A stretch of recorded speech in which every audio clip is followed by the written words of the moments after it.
Okay, I see Mrs. Boutwell here as well now.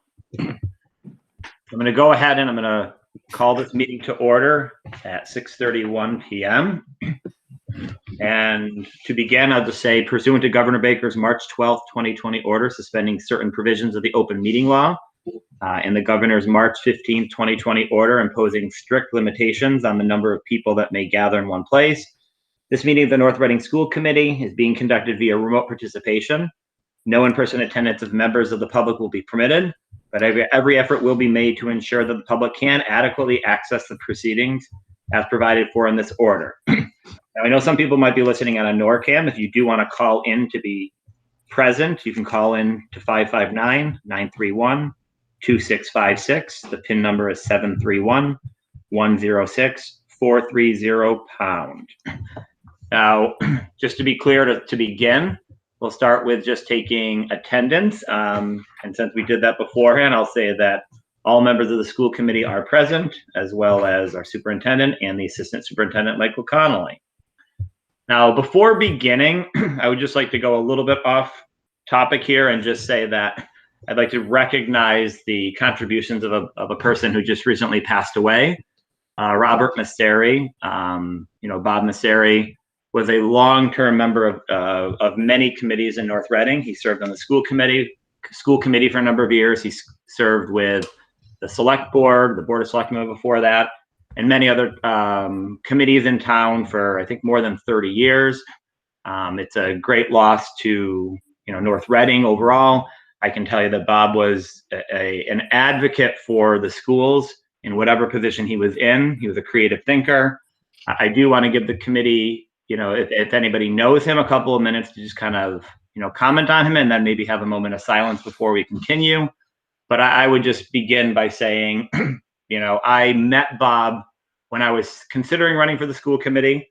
I wanted to learn a little bit more about how town government worked. And so one person had recommended that I speak with Mr. Masseri.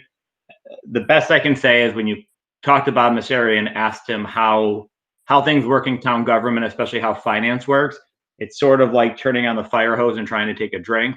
Like, I was on the phone with him and I honestly didn't understand half of what he was saying. It was just so overwhelming. But, the knowledge that man possessed and the service that he gave to this town, cannot be measured. And, I just want to thank him for all of his service throughout the years. And I know there's a lot of new members on the school committee, so please, if you don't know him, don't feel like you have any obligation to speak.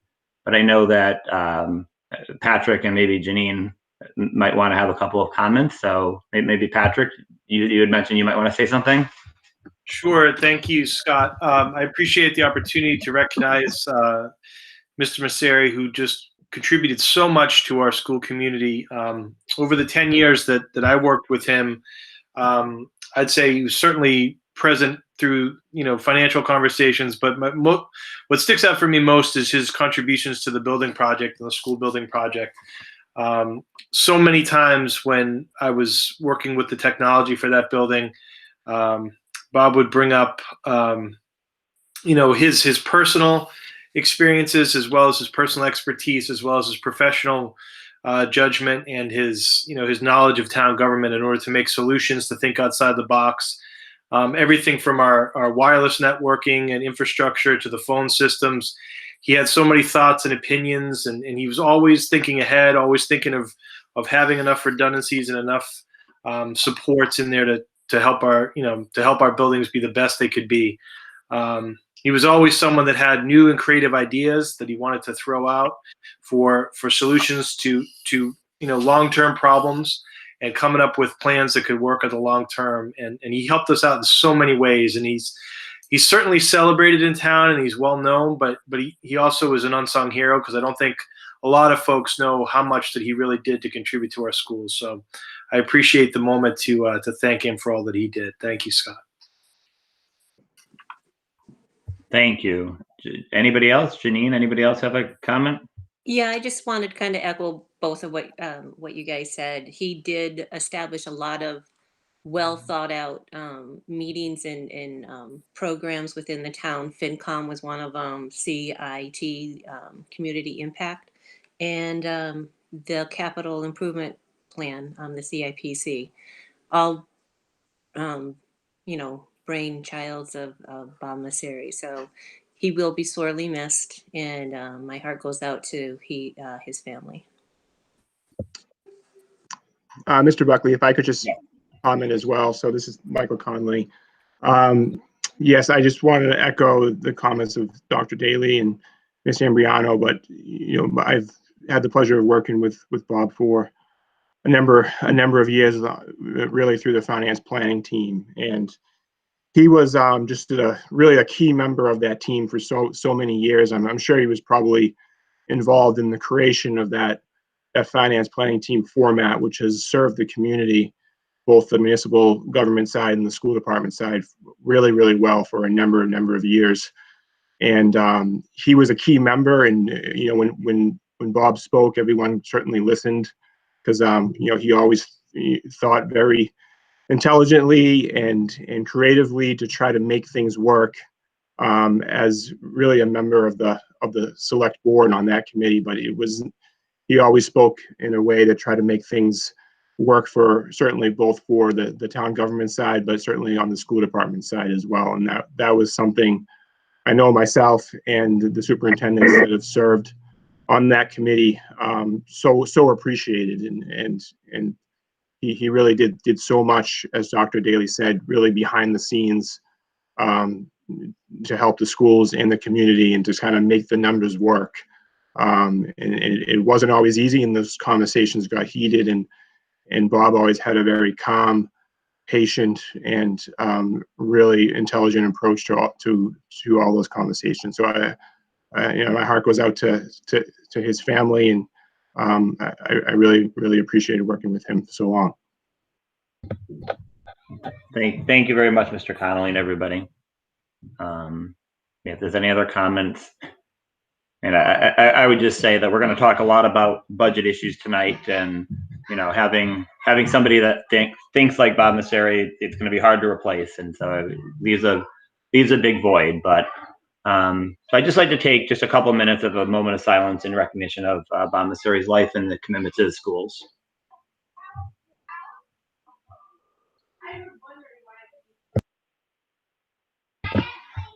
Thank you, everyone. And I will warn everybody it is shower time at the Buckley House. So if you hear anything in the background, I apologize. I'll try to stay on mute as much as I can. But I'm going to begin tonight with the public input. So I think there are a few members of the public that might be joining us tonight. If anybody would like to comment on anything that is not on the agenda already, you will have opportunities to speak about anything on the agenda. But if anybody has any topics they would like to bring up, please raise them now. Okay, hearing none, we're going to move on to the student report. And we are fortunate enough to have a student, Shivani Shrinketh, joining us, class of 2022.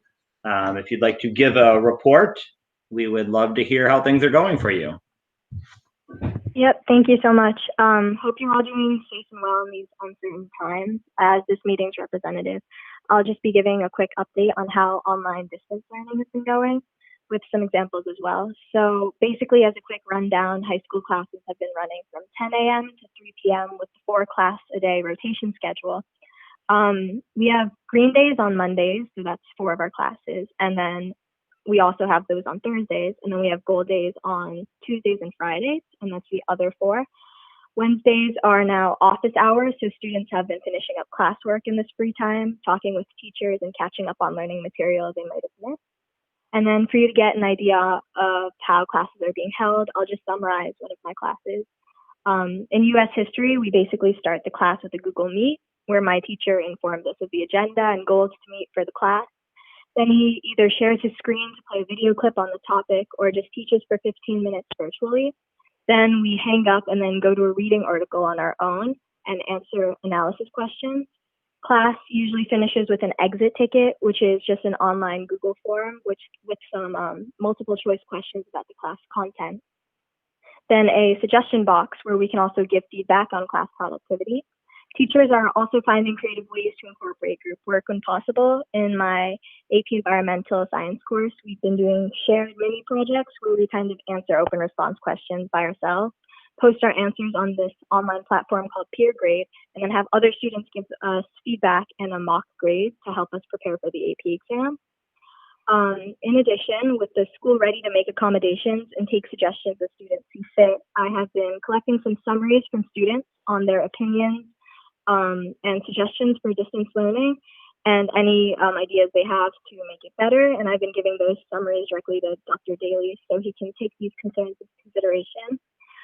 Finally, clubs are working currently on virtual officer nominations, and many people who are interested in running for positions like treasurer or secretary for specific clubs are sending their nomination forms to current club leaders in order to be chosen for next year.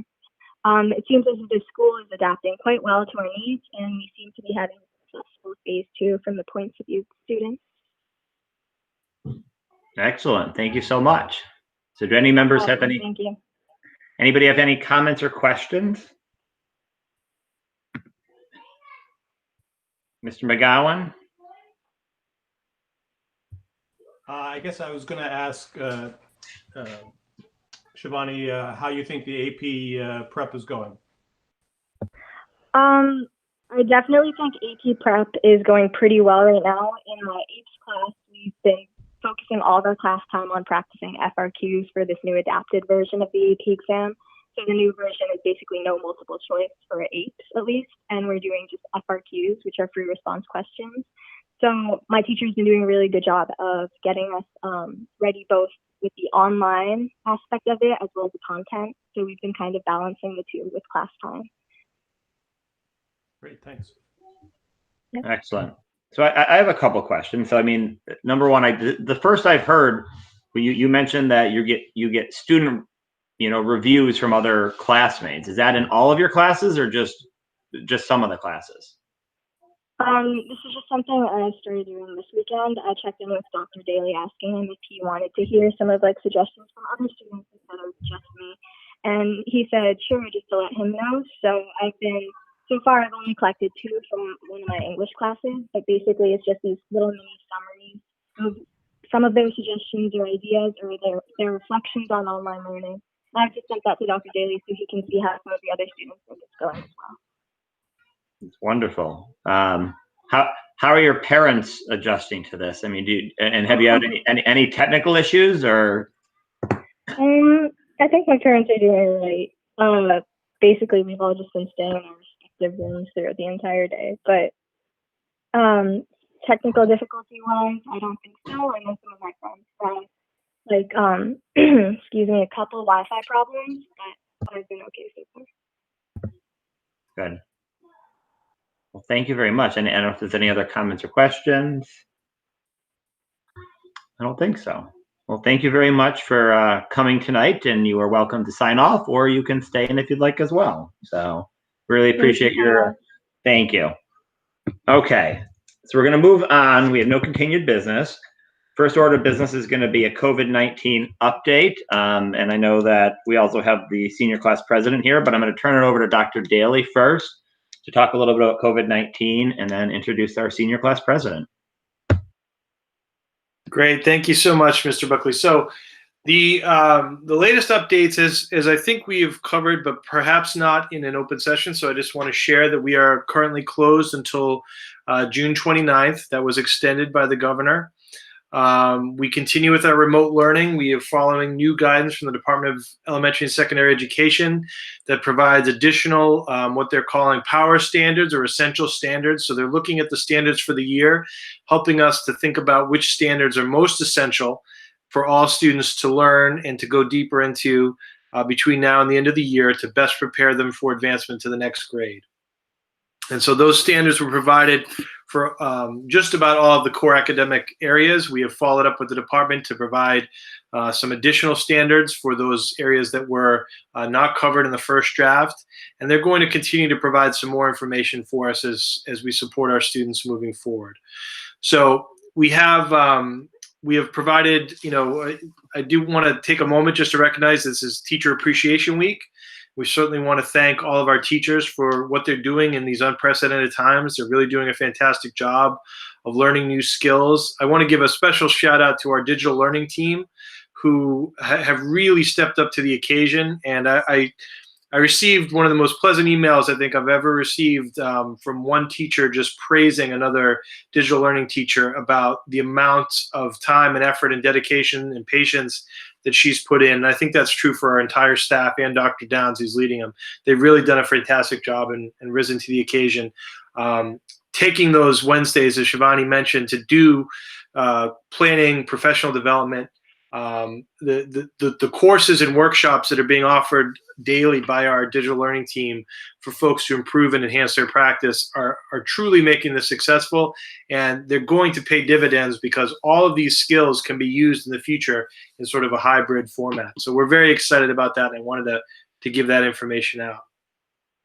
I think most of the other information related to the closure will be communicated throughout the rest of the evening through some other discussions. I will say that we did start back with our custodians full time again today, working a full shift. We're doing one whole shift with everyone on there, and they're kind of staggered in their locations and maintaining safe social distancing and best practices, but that did begin today. But I think the big topic that we've talked a lot about recently, and Mr. Buckley, you've been involved in these conversations along with myself, Mr. LaPrette, and others, is about graduation. And I think that having Emily here, she's done a great job herself and the other leaders of the senior class to represent the student voice, which I know that the committee values quite a bit. And so I did ask her to come tonight to join us to talk a little bit about this process. We can't give away all of the details and information at the moment because there's some things that we still need to get approved, obviously, by the town officials. And there is a meeting on that this week that we're going to carry on. But Emily's going to share the process and what she's done with her leadership, working with the administration. So, Emily, are you with us? Hi, I'm here. Excellent. So, great. Good to see you. And if you just want to give a report and share out some of the information that we've worked on, we'd love to hear from you. Thank you. Yeah, definitely.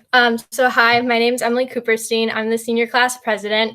Thank you so much for having me here tonight. And also a huge thanks to Dr. Daly, Mr. Hain, Mr. LaPrette, and our two class advisors, Ms. Gagnon and Mr. McIntosh. They've been amazing with understanding how difficult this is for all students, but especially the seniors right now, and have been really supportive with all of our ideas.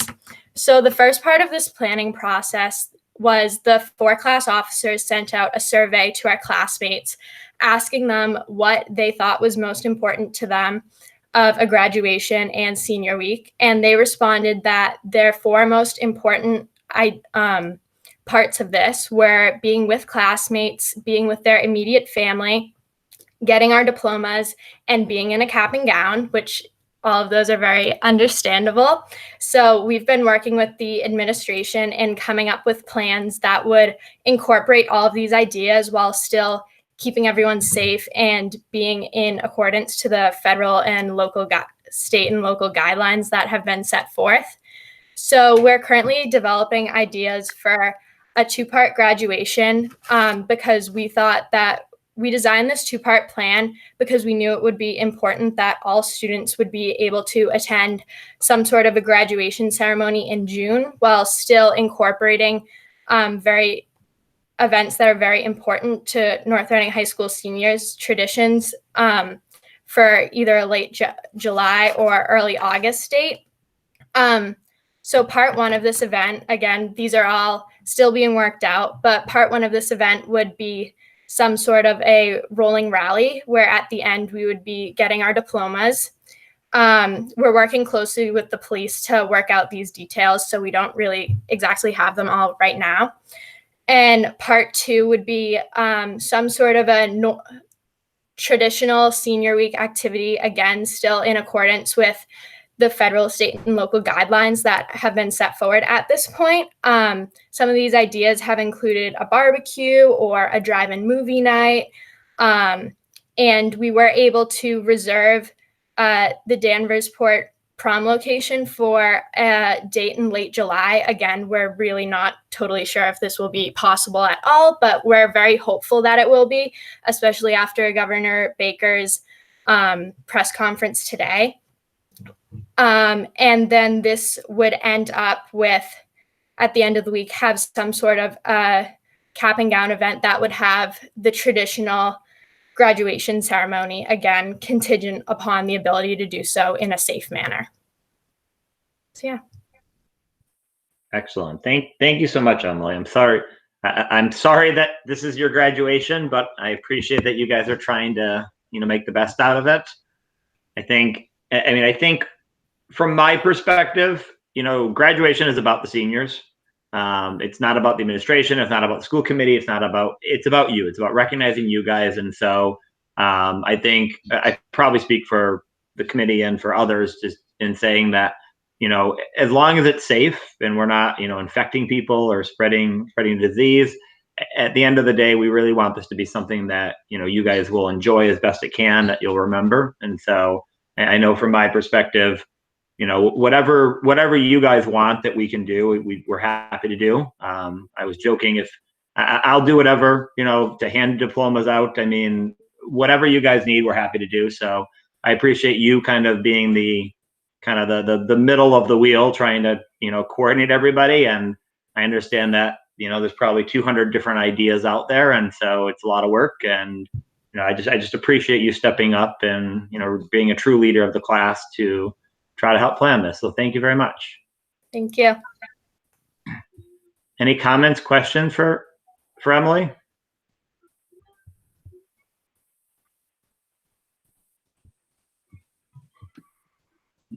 No. Okay. Patrick, any comments? Yeah, I just want to thank Emily again for her leadership and her communication. And I think we have some great ideas. She's put in a lot of time and effort and you've just done a great job advocating for your classmates, Emily. It's true leadership that I'm sure you didn't see being a part of the role when you took on the role of class president, right? And it's certainly different, but I think you've really shined, and I think you're going to have a great opportunity to share some more great memories with your classmates, different than you expected, but unique in their own way. And like I said to you the other day, there may be some things that come of this that become a part of traditions moving forward, and we'll always look back and say this all started with the class of 2020. So you never know, and this is all about making the best of the situation, making lemonade, as I like to say, from lemons, and I think that's what we're going to do. So I'm really excited about the next steps. So thank you again for joining us. Thank you for having me. Okay. Thank you very much, Emily. If there's no other comments or questions, you can sign off, or you're welcome to stay if you'd like. Okay, we're going to move on to the school calendar. And so, Dr. Daly, are you going to present on this topic, I assume? I am. So I just wanted to share this quickly, but essentially what I wanted to share with you is, because we have worked through the April vacation, we took 2 days on April vacation, just as a refresher for what we've done, the Monday holiday, and then also we took that Friday of April vacation.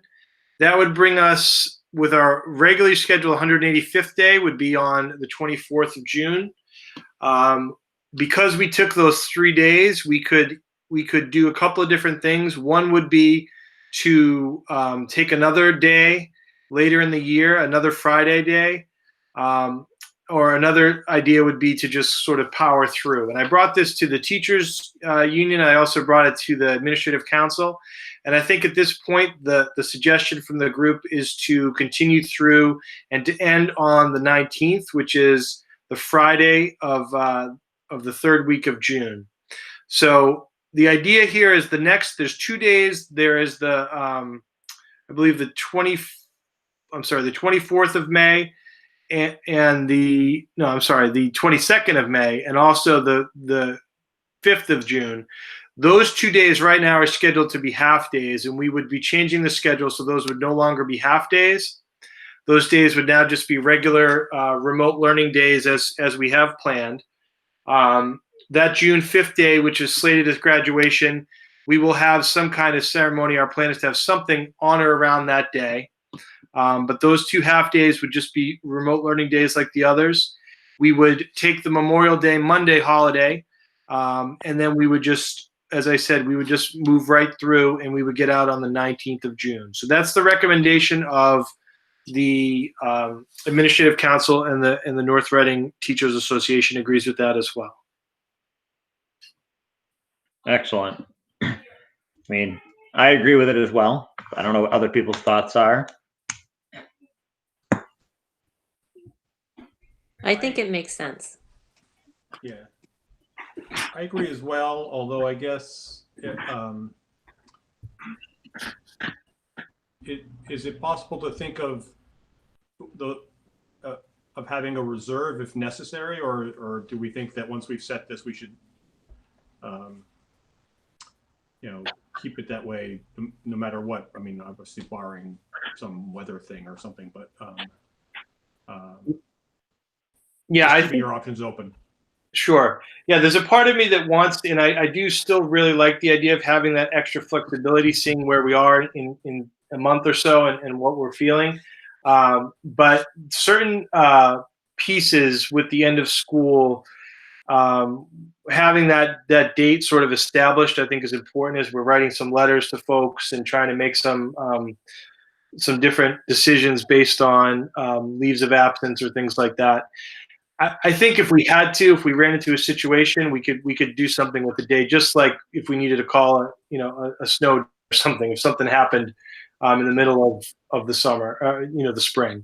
So I think we still could do something that could affect that day. We still have up until the 24th if we needed to go into that next week. But everyone seemed to feel, based upon the refresher that we had last week in April, a vacation week, that we should be able to power through. So I think, if we found we really needed something, I think we could change that again in a couple of weeks. But I think establishing the date was the consensus of the group. They wanted to have that firm date of the 19th. So. Okay, fair enough.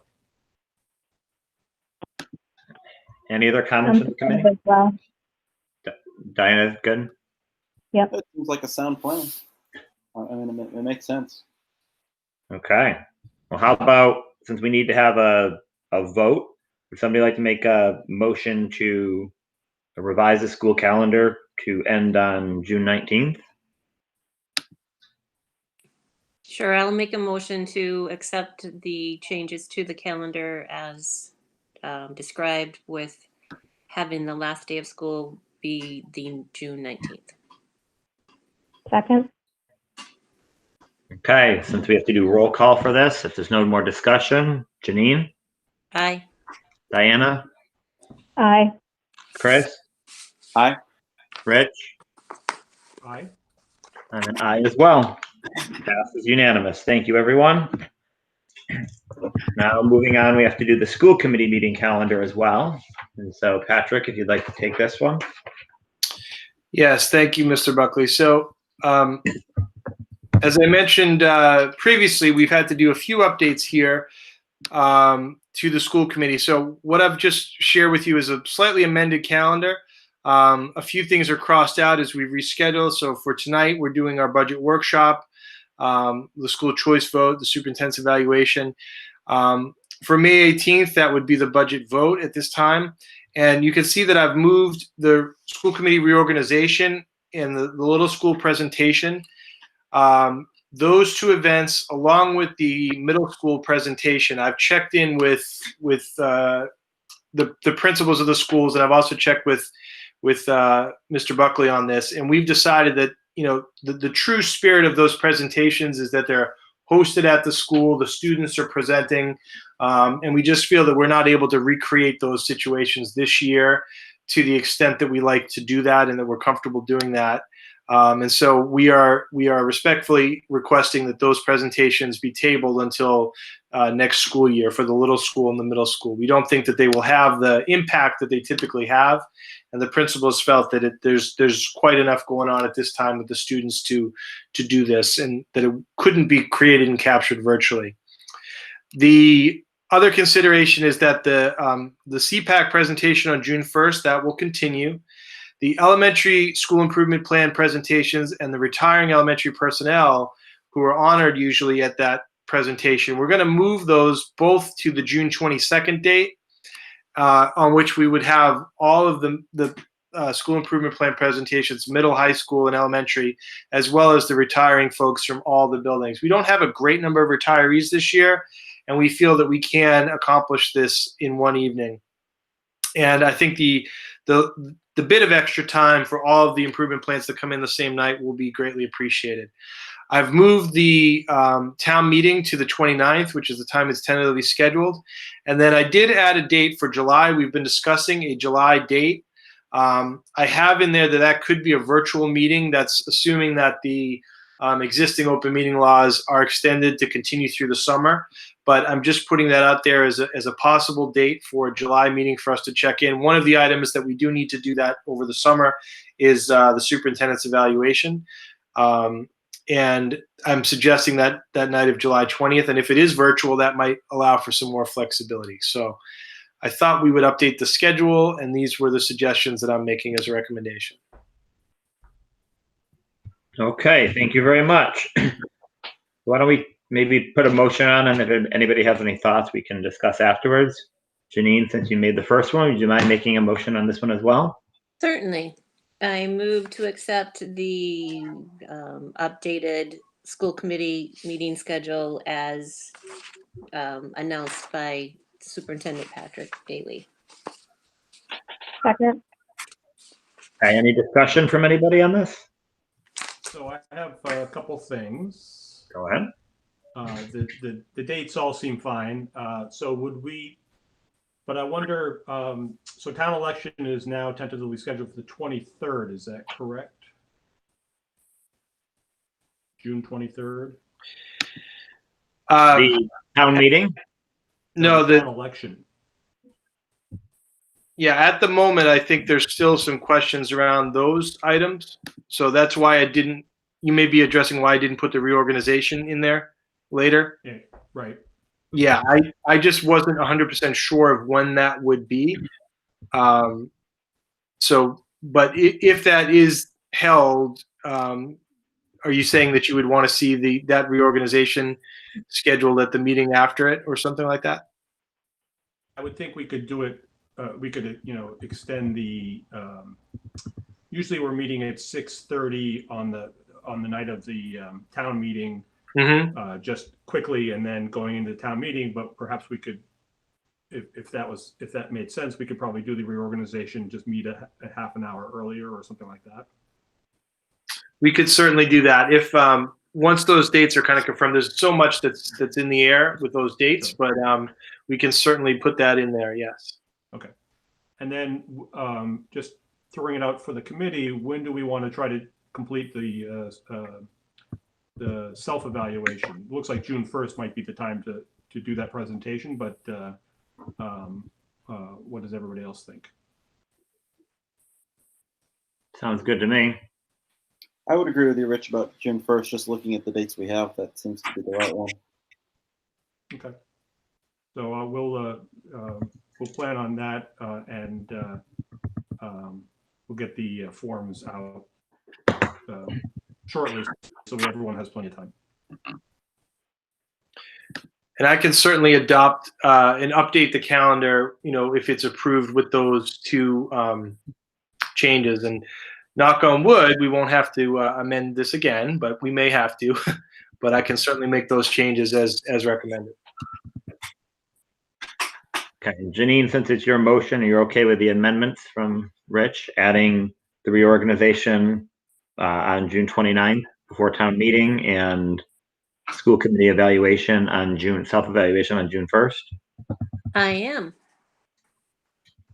Okay, any other comments or questions on this? So with the motion pending, I'll take a roll call. Janine? Aye. Diana? Aye. Rich? Aye. Chris? Aye. And I'm an aye as well. 5-0. Thank you very much. Okay, moving on. Now we have to do the school choice public hearing and vote.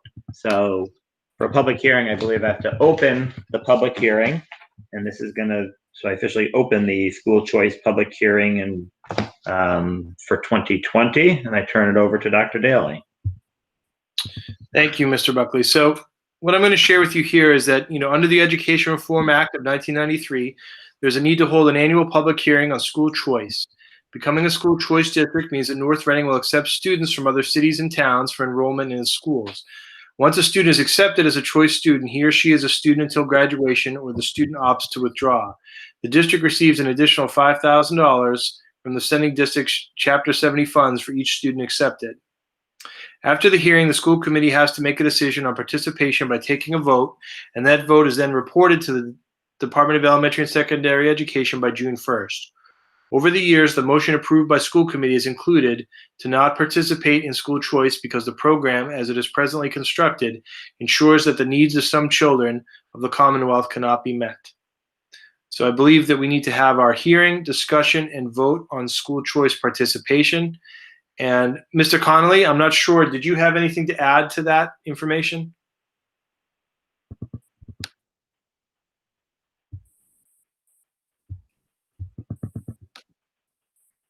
Michael, are you on mute?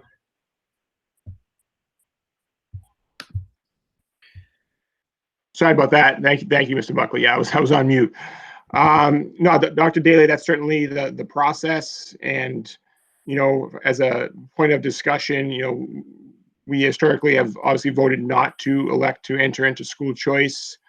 That would be the administration's recommendation this evening. Certainly we all understand the current fiscal constraints that we'll be facing, as we'll get to in momentarily in this meeting. And we feel that with these recent budget challenges as we look to fiscal year 21, many of the schools would already be in some cases understaffed with maxed enrollments. So we fear that any potential new school choice revenue would just be needed to really increase staff and not enhance any program. So under the fiscal constraints, we don't feel it would be a wise decision to recommend becoming a school choice school. Great, thank you. Okay, so open it up for discussion. I'll go around just to see if anybody has comments.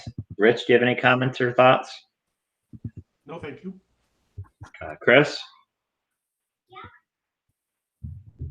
No, none at this time. Diana? No, just that I'm in agreement with the administration's recommendation. Janine? I agree. It's not anything that we need to venture into. Yeah, and I would just add, I think I see the purpose that's trying to be, served by this program, but I just think for North Reading, and especially this year, it's just not something that I think is good for our district. And so I would agree with the administration's recommendation on this. And so I'm going to turn, so I guess we have to have a vote here. So if I could have somebody make the motion. I think the motion is included in our packet. It is, and I will make it. I make a motion to not participate in the school choice because the program, as it is presently constructed, ensures that the needs of some of the children of the Commonwealth cannot be met. Second. Okay, any further discussion? Okay, we'll take a roll call. Janine? Aye. Diana? Aye. Rich? Aye. Chris? Aye. And I'm in agreement as well. So we agree not to participate. If there's no further discussion, I will call the public hearing on school choice to close. Okay. Thank you, everybody. Now we will move forward with payment of wages. So I'm going to turn this over to Mr. Connolly, I believe. Sure. Yeah.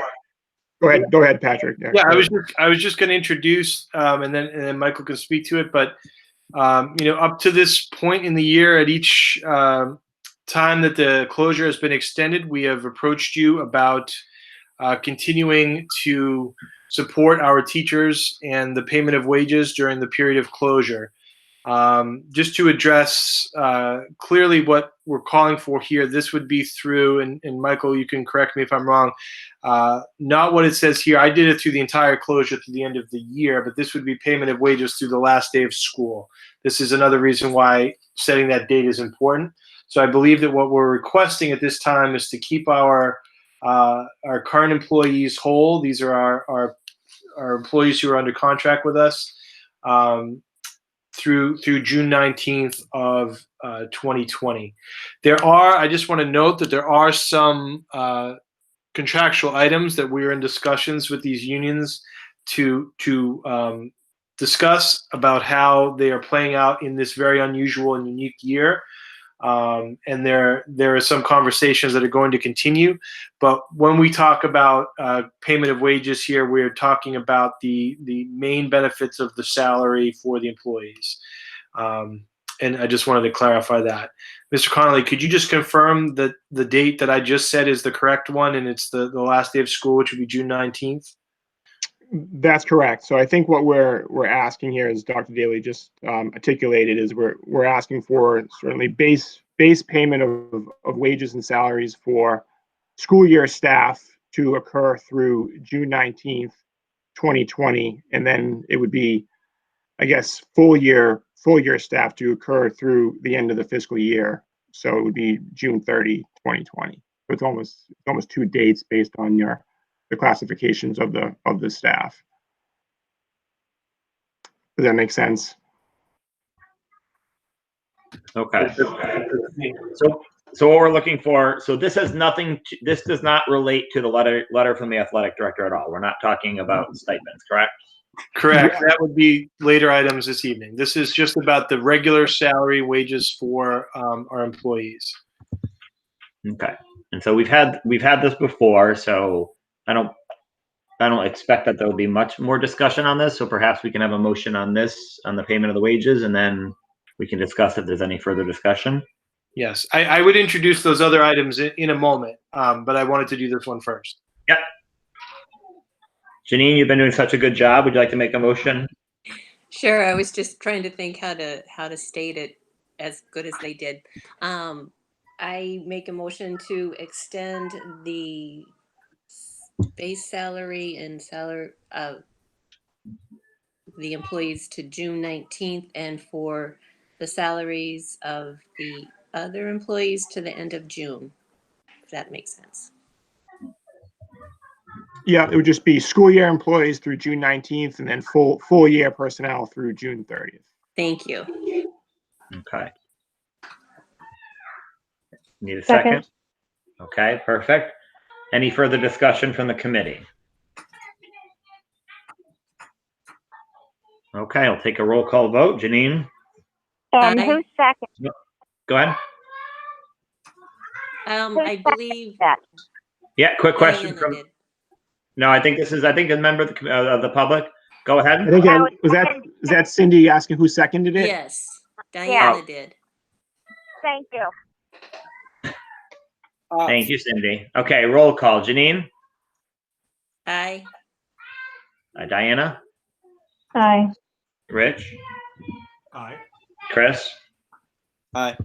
I'm an aye as well. So motion passes 5-0 unanimous. Thank you. Dr. Daly? Thank you. And so for the next part of this would be some other information related to coaches for the spring. Mr. Connolly, would you like to share that piece? I can scroll. Yes, thank you, Dr. Daly. So in your packet this evening was a letter from Athletic Director David Johnson, which I think he articulated really what we want to discuss this evening really well, and that is the payment to spring athletic and assistant coaches. So Mr. Johnson, as the athletic director of the athletic program, is certainly advocating in his letter that there be some recognition of the work that the athletic coaching staff did, even though there is no spring season. Unfortunately, I know that was devastating news to the student athletes and the coaching staff and parents, and certainly everyone involved in the community that looks so forward to each athletic season. But I think what Mr. Johnson is alluding to, and I think the administration certainly agrees with many of the contents in the letter, that there is quite a bit of work that does go into that the coaching staff does put into before the start of the season. So the start of the spring season was due to begin on Monday, March 16th, just about right before the school closure period began. And a lot of work in preparation of the season by the coaching staff, as Mr. Johnson articulates in his letter, certainly had already occurred. So that the season really doesn't start on Monday, March 16th. It really starts kind of weeks beforehand, with preparation of doing parent meetings, doing preseason meetings with the team, getting them ready. A lot of communication goes out to the student athletes, goes out to the parents. There was a lot of the league, Cape Ann League, and state level coaches meetings occur before the start of the season to review the schedule, to make changes to the schedule, to communicate that schedule to team and parents, and review both the away and home game schedule, as well as at the state level to review the MIA tournament schedule as well. So a lot of that work did go in before March 16th, and when the school closure period was initially announced, it was announced through April 27th, I believe, and then it eventually got extended to May 4th. But in that 4 or 5 week period, the teams and the coaching staffs were very hopeful that there would be a season. So in that 4 or 5 week period where we were waiting to see what the situation would be before the cancel of the season occurred, sometime about a week and a half ago or so, there was a lot of communication and reach out as well to the team members during that period to make sure if they were able to begin the season on Monday, May 4th, that they would have been ready to go. So what we want to do here is recognize and appreciate Dave Johnson's advocacy for the work of his coaching staff. Many of the coaches in our programs, fortunately, are longtime devoted, members of not only the coaching staff, but they're also, teachers or staff members in the district. And we would like to certainly recognize them with a partial payment of their wages for the spring season. Dr. Daly and I have reached out to many districts across the state on this exact question to inquire what is happening across the state as well as in the Cape Ann League. We haven't heard back from everyone, but we've certainly heard back from more than a few. And we do feel many districts, and there's at least the half a dozen or so I've heard back from in the Cape Ann League, are certainly moving forward with some type of a partial payment. There are some that maybe be electing not to pay, but I think those are in the minority based on the information that we have. But certainly, we feel it's the right thing to do, to recognize the work that had gone into in preparation, and certainly appreciate their efforts, as well as to, we want the staff to be more than ready to go and return even more devoted as we look to the future. So what we're prepared to recommend is that, and to open up for discussion, is that we move forward and approve this evening a partial payment of 25% of to head coaches of what their full contractual base stipend would have been should there have been a full season, and a 15% partial payment to the assistant coaches. And certainly we've done something. We certainly know that financially, if you look at the financial decision and impact of that, it adds up to just over $20,000 in spring stipends. Would there have been a season, we would have probably paid close to $100,000, if not a little bit more, in in stipend payments, with postseason compensation being part of that payment. That was so. We've certainly done a lot of review, certainly on my end, and I certainly feel like this is necessary, and I do feel it's affordable as part of our FY20 budget projections at this point. Mr. Connolly, if I could yes, just add please. a comment.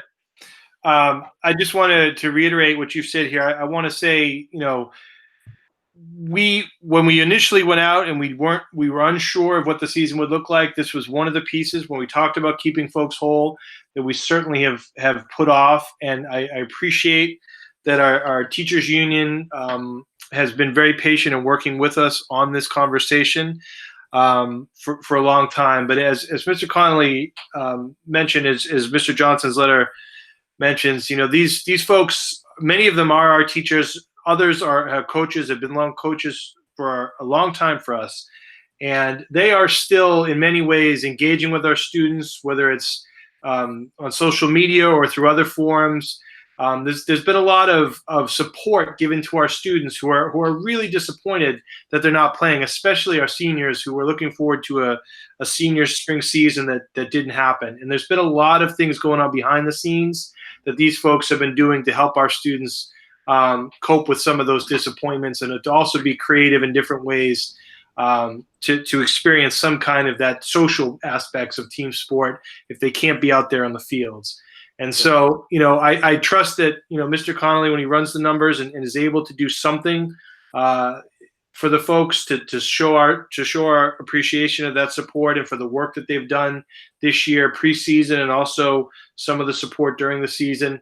I do support and recommend this action. So thank you for presenting that, Mr. Connolly. Great. No, thank you, Dr. Daly. That was great. Thank you.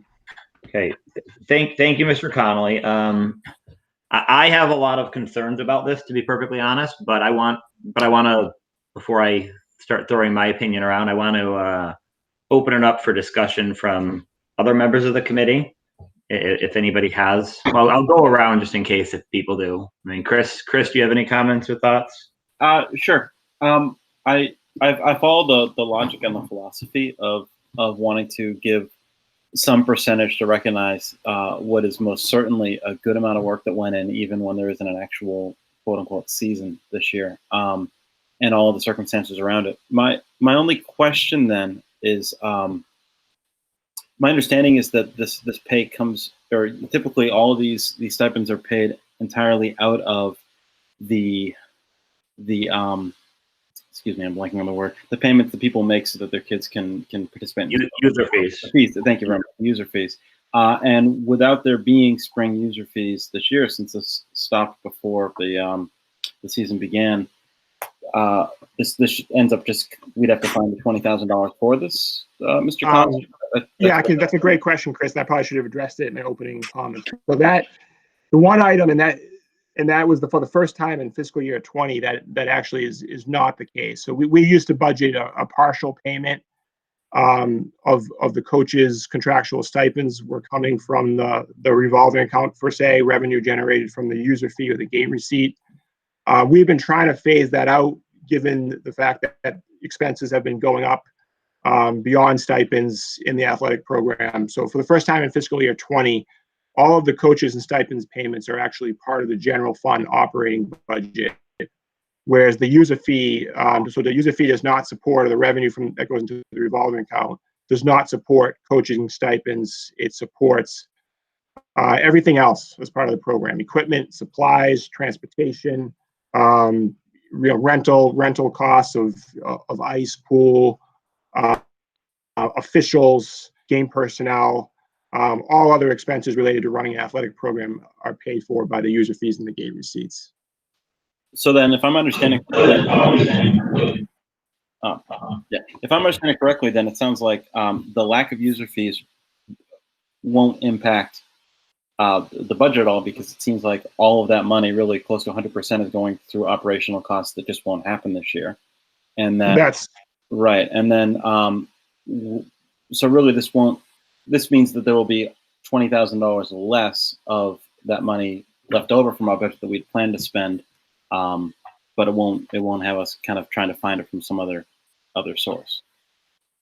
That's correct. So Okay. it's money that was budgeted. As you know, we're trying to obviously save in all areas that we can right now, given the uncertainty around fiscally, not only at the local level, at the state level, and we're obviously going to be in the conversation that will occur after this.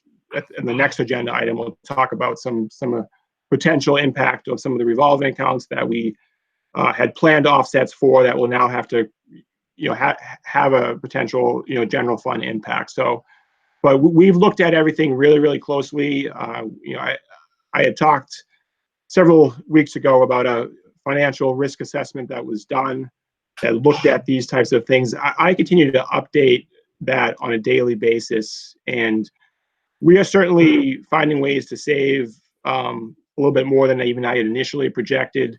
So I think I had shared a number or what that delta was several weeks ago. That delta continues to go down. So I do think we're in good financial standing in fiscal 20 to make such of a payment.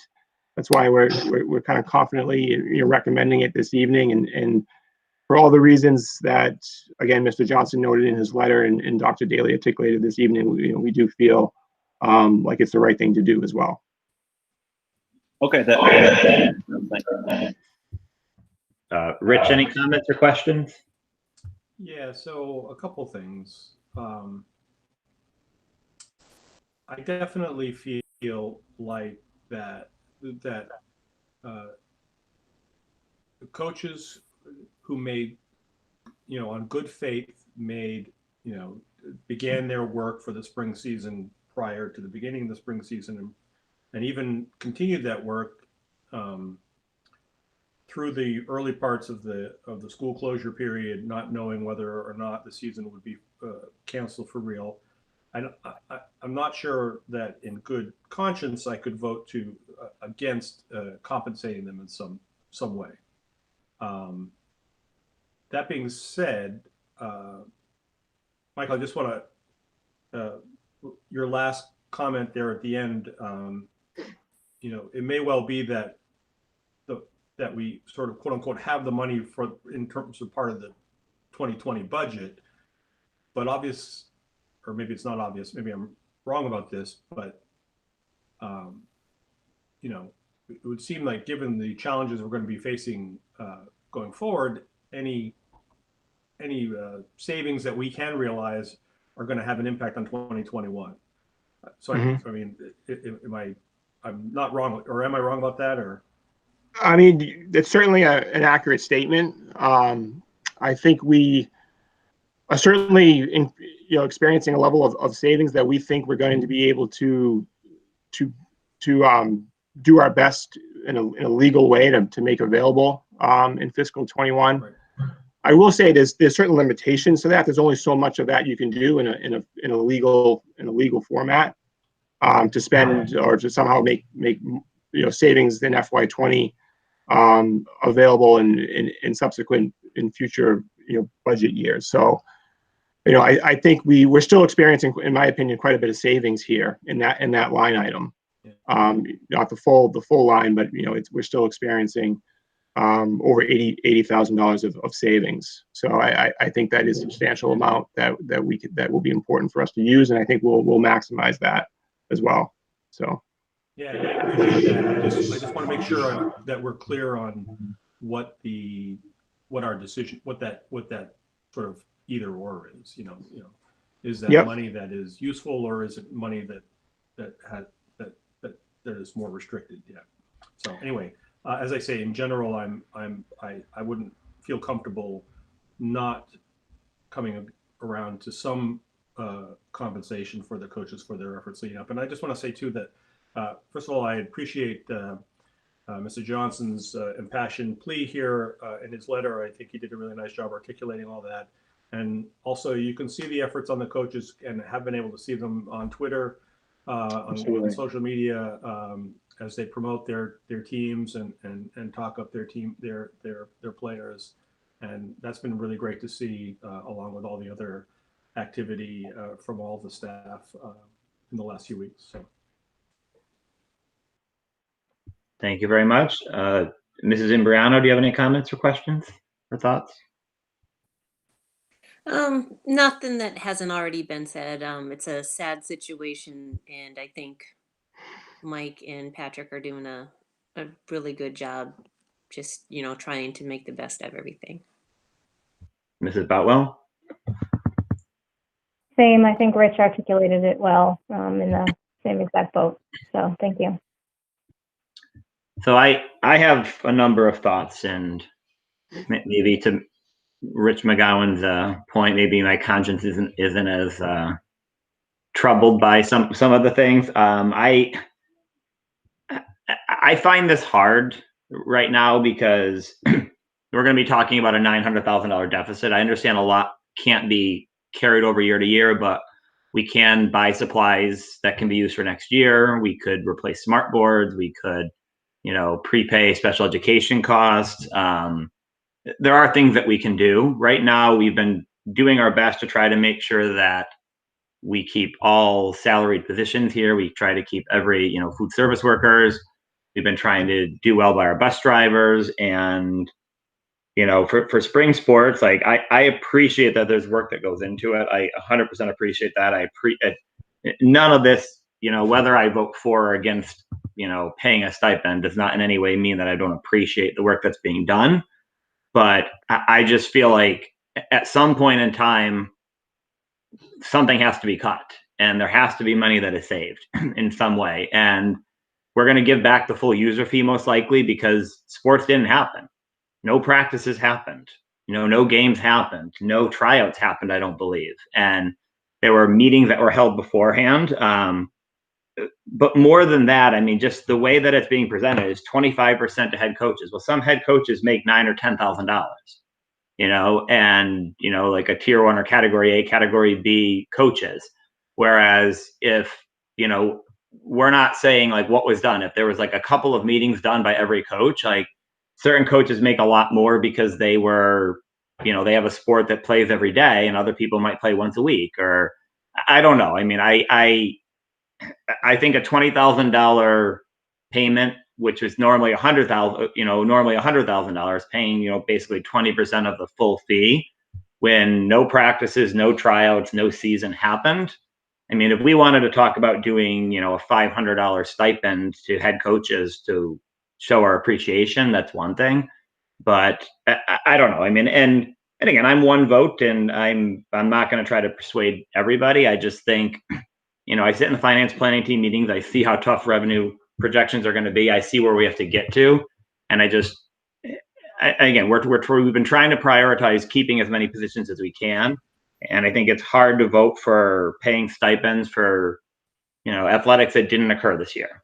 And so I appreciate where everyone's coming from. I do. This is not in any way saying, I don't appreciate the coaches. I don't appreciate that there's been planning done for seasons. I think a lot of, anybody that played any sports understands that a lot of success comes from off-season training and planning and thinking. But I just think it's hard as one of the keepers of the town funds to authorize paying, stipends, especially this substantial stipends, for seasons that didn't even happen. And so, for me on this specific proposal with every head coach, I don't know the level of work that's gone into different ones.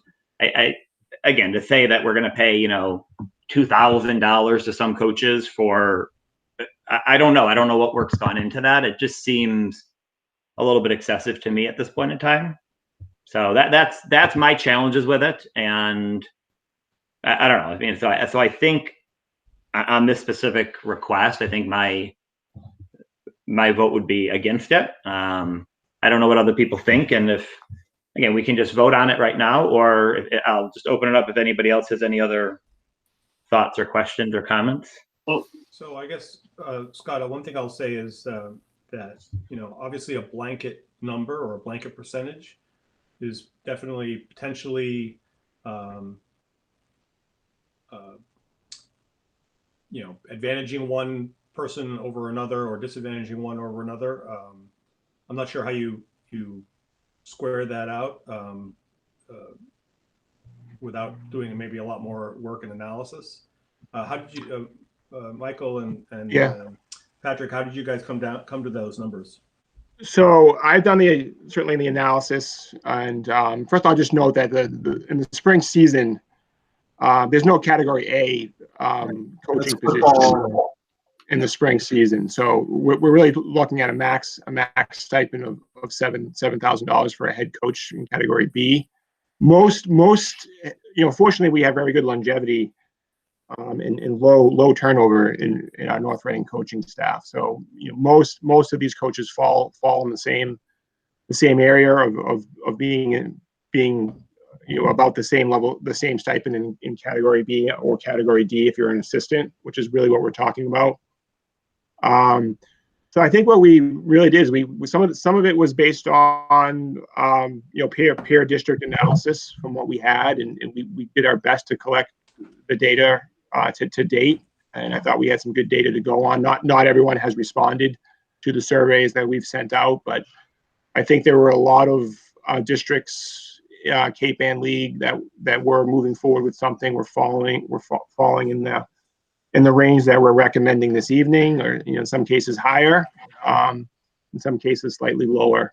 But we looked at some of the work that we believe does go into the season, 3 or 4 weeks before the start of the season, as well as as Dr. Daly I think alluded to, the work that went on when we really felt there, and we're all hopeful that there was going to be a season. So that was, in my opinion, a good bulk of the time. And even now, even though the season's been canceled, I do know there's work happening. They're trying to find virtual ways to vote for captains and vote for leadership next year, and coaches are setting up those surveys and polls and communicating out. So there is work that's happening, and getting feedback from their assistants and helping them set up those Google documents and so forth to analyze those coaching decisions. So we felt 25%, given the bulk of that work was coming from the head with some input from the assistants, and a 15% based on what we can afford financially, and based on what was being fair and reasonable to in recognizing our coaching staff, not only for the work that's gone in, but just for the work that they do and continue to do, and the work that we want them to continue to do into the future. And I know that they will. And what some of our peers have done, we felt it was a reasonable amount to land on. And taking a cost impact to bring it back to the financials of $20,000, we felt, and I strongly feel it's something we can afford. And there are savings in other areas that I continue to analyze and we continue to maximize.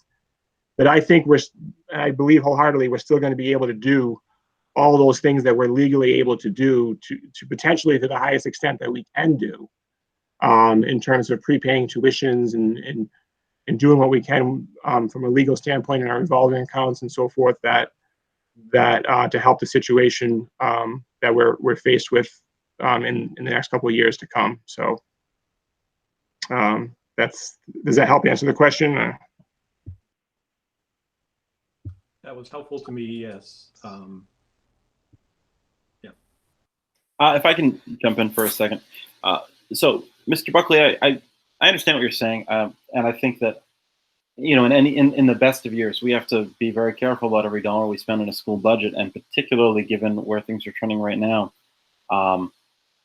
agreeing potentially now to give out gives the wrong word, but to pay out $20,000 is something that should give us some real pause, and we should weigh that in. But I think it comes back to Dr. Daly's point that he's made several times now over the last couple months, which is that this is about keeping people's payments intact, keeping people whole, as he says. These employees did some of this work, and sure, they're not doing as much as they would do in a regular year, but they're to different extents counting on some of this salary as part of their lives.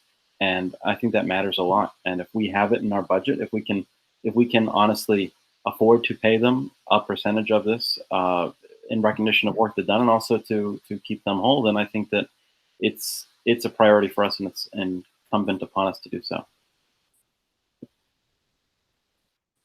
Yeah, and I appreciate the sentiment. I appreciate where it's coming from, but to me, I just think again, a blanket 25% to head coaches when we don't know what actually has been done. It seems like a lot of money when no practices or games have taken place. And again, I'm not actually trying to dissuade anybody or change anybody's vote here.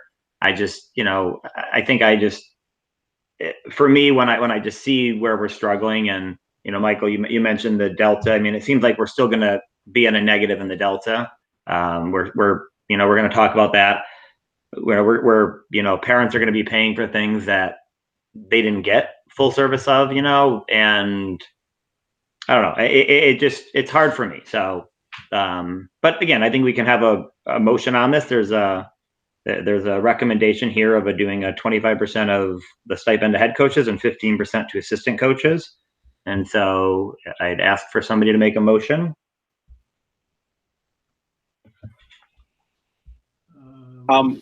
Well, just one last thought, and I don't know if it's stirring a hornet's nest.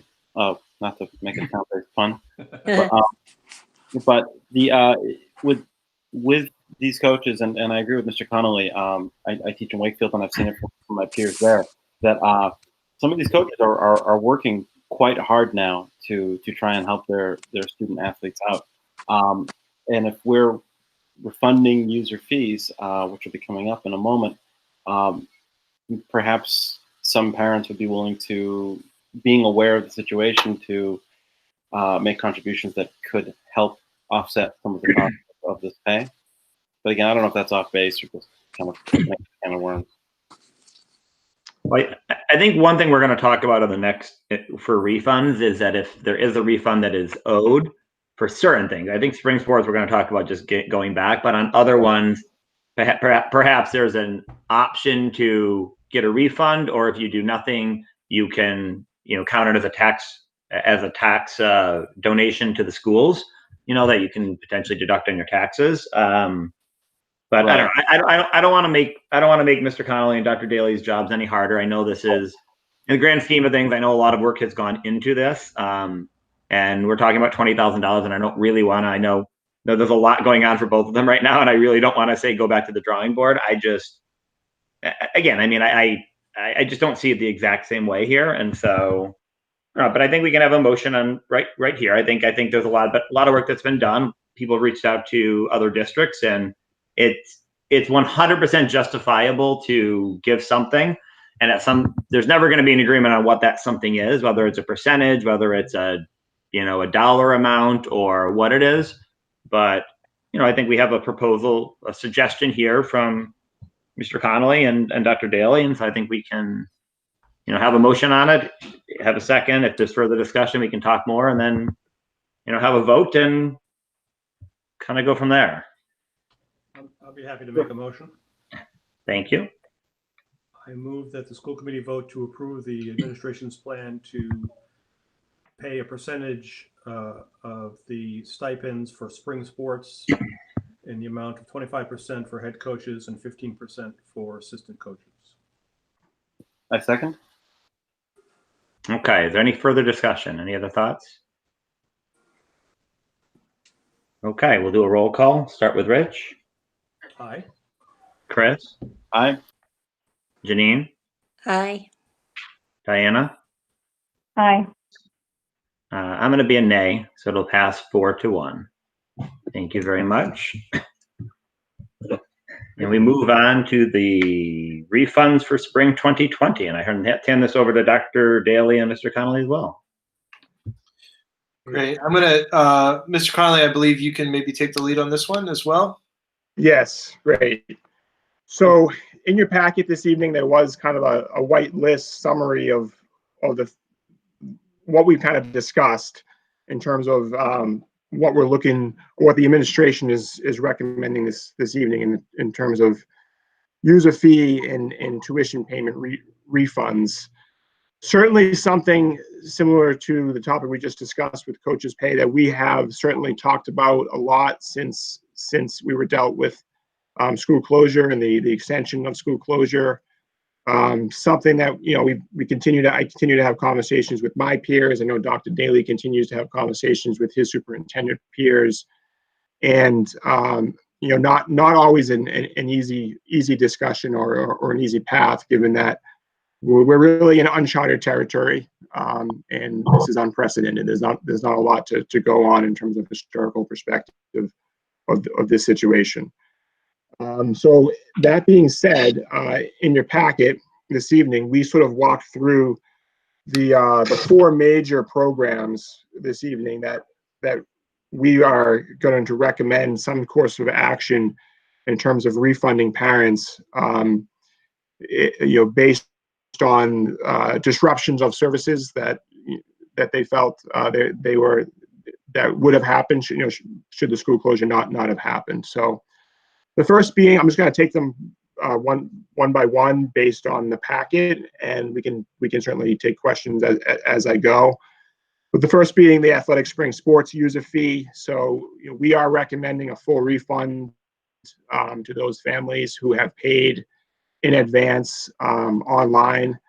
Would be processed in the coming weeks. You know, it certainly may take us a few weeks to start processing these refunds, as there's a lot of data entry and a lot of work would be involved both in my office and at town hall. So these all couldn't happen in one full swoop. Should we move forward with these this evening? It will take some time.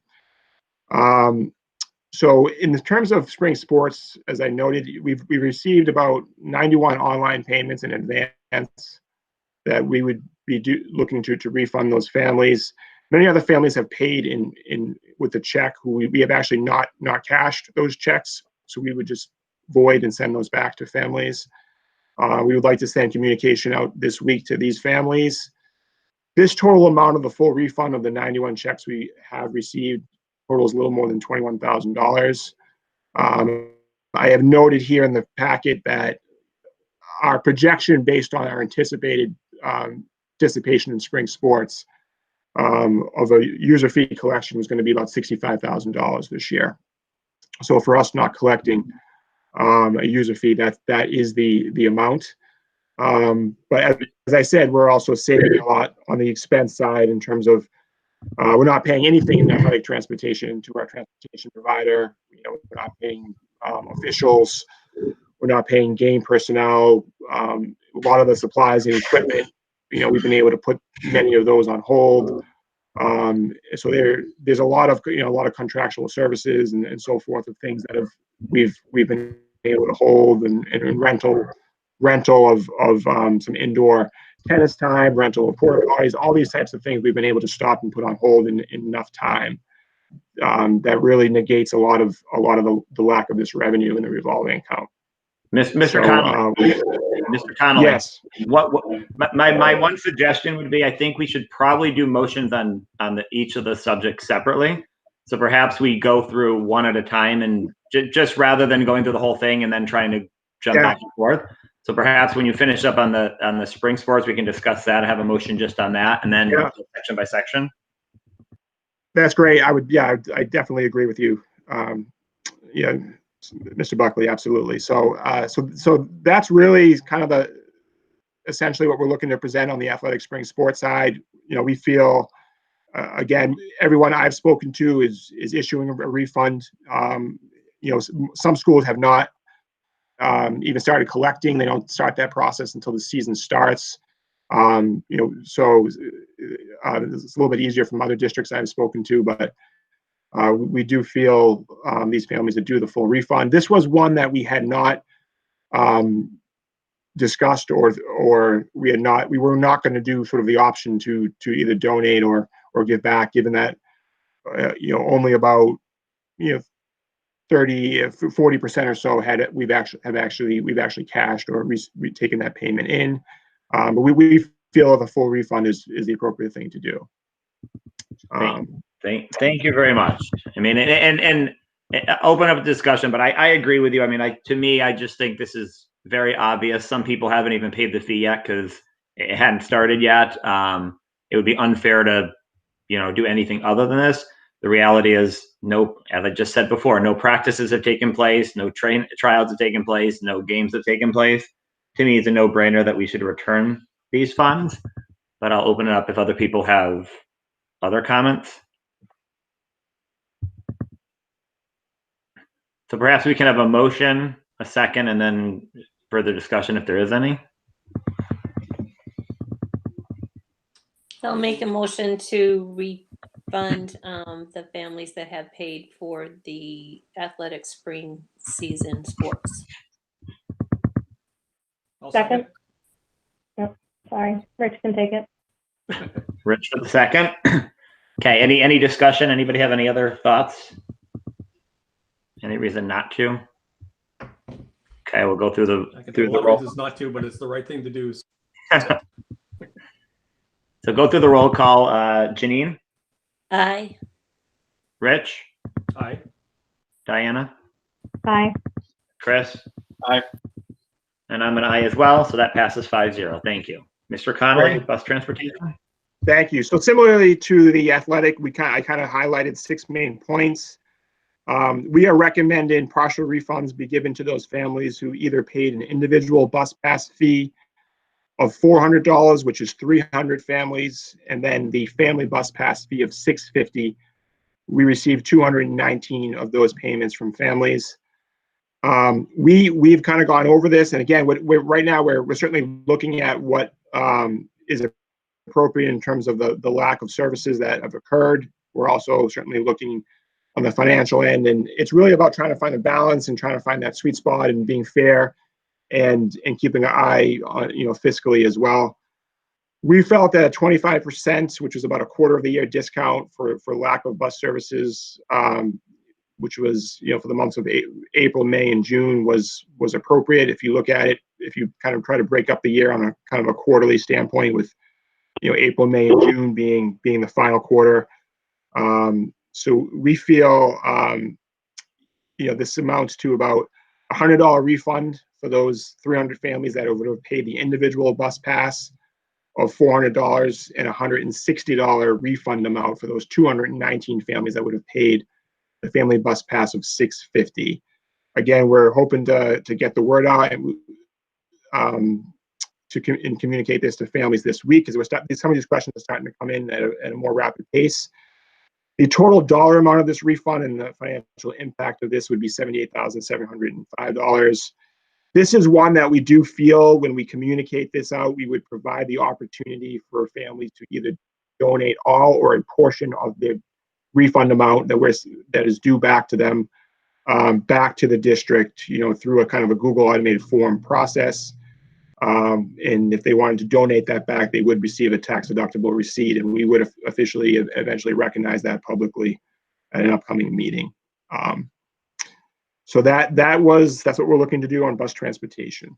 Any questions? Thank you very much. So just to be clear I want to clarify one thing, and I have one concern here as well. On the tax part, what I would hope it would happen is that anybody who would be given any refund would get notification, and they could submit something to show that, say that they wanted to get the refund back. And if they didn't do that, then they would automatically receive a tax receipt showing that it was a donation made. So I hope that it can be in that way, where if families do nothing, then it's a donation and they'll get a receipt showing that it's a donation. My concern here is I agree with the other ones, but the next one's coming up, but I don't agree with this amount, because my concern here is if we look at the last quarter of the year, basically the last quarter of the year, the goal was that the user fees were going to pay about 50% of the total cost. The school district was going to pay about 50% of the total cost. And no services happened, but we are still paying 80% of the fee for the buses. So if we give back the entire fee that was going to be paid by the user fees, so the 50% that we were going to get from user fees to pay that, even with a 20% reduction, we are now paying a higher amount for this last quarter for the bus fee than we were scheduled to pay beforehand. Is that correct, Michael? Am I wrong on this, or? So, well, we were able to get the bus company down to 78%. So it's Okay. a little bit less. It's 22% savings. So it is true that I guess what we're refunding maybe, so it's I guess 25% versus 22% in a way. We've never quite been at fiscally that 50 to 50 ratio. It's always been a goal of ours. Although the general fund and theoretically what we're collecting is a little bit less than a 50% our target. And the buses, based on who opts into the optional program and who qualifies for the free busing, is probably pretty close to 50-50 when you look at the participation in each. So I can see certainly where you're going on that. Well, I can see, Michael, yeah. if I may, Yeah. what, but you're proposing a 100% refund of the fourth quarter of the bus fee, Well, it's which not is quite 25% of the yearly fee, correct? it's not quite 100%. So I mean, if you look at it, I'm trying to break the year down quarterly, which is difficult to do because the school year is 10 months. So this is actually a little bit more than a quarter if you look at it that way. Yeah. A quarter is about 2.5 months, and we're really looking at 3.5 months of no service.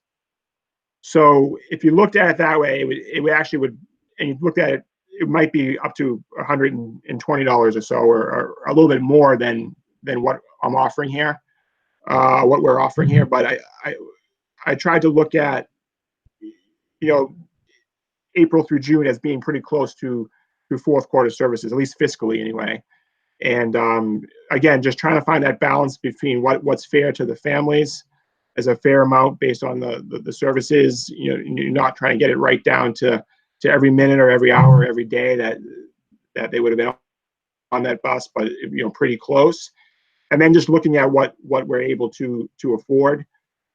This is certainly financially challenging, but I'll just say, we've been able to, at the end of every fiscal year, been able to pay, in some cases, partial May, partial June transportation bills that we normally would have paid from the revolving account with the general fund. So the revolving account's in pretty good standing, and it actually could handle this without huge impact, and certainly won't impact fiscal year 21 by us doing this. And we're not going to have to then take the offset and significantly reduce that or really impact that. So that was certainly part of the analysis, and I think it's still a fair amount that we're offering. Does that make sense? But It does. But my concern still is, if you look at the dollar amount that we had budgeted to pay for the buses this year, it seems like by giving this refund, the school district will actually be paying a higher total dollar amount for the buses this year than we would have paid, even though we have a 20% discount. So my proposal would have been either to take the dollar amount of that 22% discount that we got, and either split that half and half and refund one half of the discount that we received to the user fees, or if that's not a very substantial amount, take the entire discount we got, the 22% of those 3.5 months or whatever we got, take that total dollar amount. And I don't know what that total dollar amount is. Did you know what that total dollar amount is, Michael, that 22% that we are saving? We are I mean, I have it. If you want to give me a minute, I can get it to you exactly. I have it. I know roughly what it is. 60,000? We're saving about 15,000 a month off the bill for the months of April, May, and June. And then the March prorated bill, we were saving about just under 8,000. So we're really looking at about 53. I want to say it's 53,000 and give or take $500.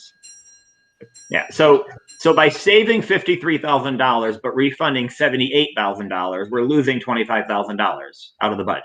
And so to me, I would propose either taking that $53,000 or let's say $54,000 and sharing it and saying, basically we get a $27,000 savings and the users get a $27,000 savings, or passing the whole savings on to the users and saying it's a $53,000 savings. I don't think we should give more back than we're saving, because the total amount we're paying for the year ends up being more for buses. Okay, that's always been the case, though. We've never been at that 50 to 50. It's always been a goal, but that was where we were at 4 or 5 years ago. But when the market changed in busing, and we suddenly went from a $280 rate to a $350 rate, that 50 to 50 ratio was no longer achieved, and we made the decision 3 or 4 years ago to not to keep trying to achieve that, because it would have been so much of a substantial increase to parents in 1 year that we fell below that 50-50 ratio. So I think this ratio is not probably too far off what we've historically been at, over the last 3 or 4 years, quite honestly. And Mr. Buckley, Go ahead, Dr. Daly. so just to weigh in a little bit here, I do appreciate both the comparative analysis Michael's done, and also the questions and the points you're raising. To the point you made earlier, the form that we've developed, Michael and I have been working on, it definitely does have that ability for a family to choose to participate in a donation, because some families may realize that the reason why we are still paying the buses despite not having them is to keep those companies whole, to keep the services intact, so that when school does resume, the buses will be there. And it's more than just having the drivers. It's also there's certain maintenance and things that need to be performed on the buses to keep them. You can't just keep them parked and not service them and run them. So there's a lot of maintenance and things that are going on in those buses now. So that will be an option for folks in the form that will be sent out, where they'll have the ability to choose whether they want to do a donation to the schools, and that will result in a near automatic generation of a tax form, as you mentioned. And then there is also those options for these reductions. So I just wanted to make sure that was clear. Okay. Other thoughts on the bus transportation, refund? Rich, I think you were trying to talk before. I apologize.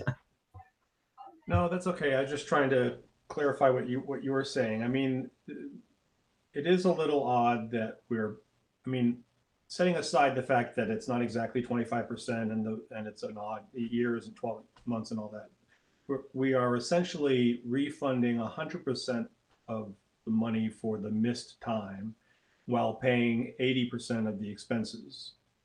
So that there's definitely a mismatch there. That being said, I don't have any grand conclusions, I guess, except I just, Scott, your point, which is that seems a little off. But I guess I would say that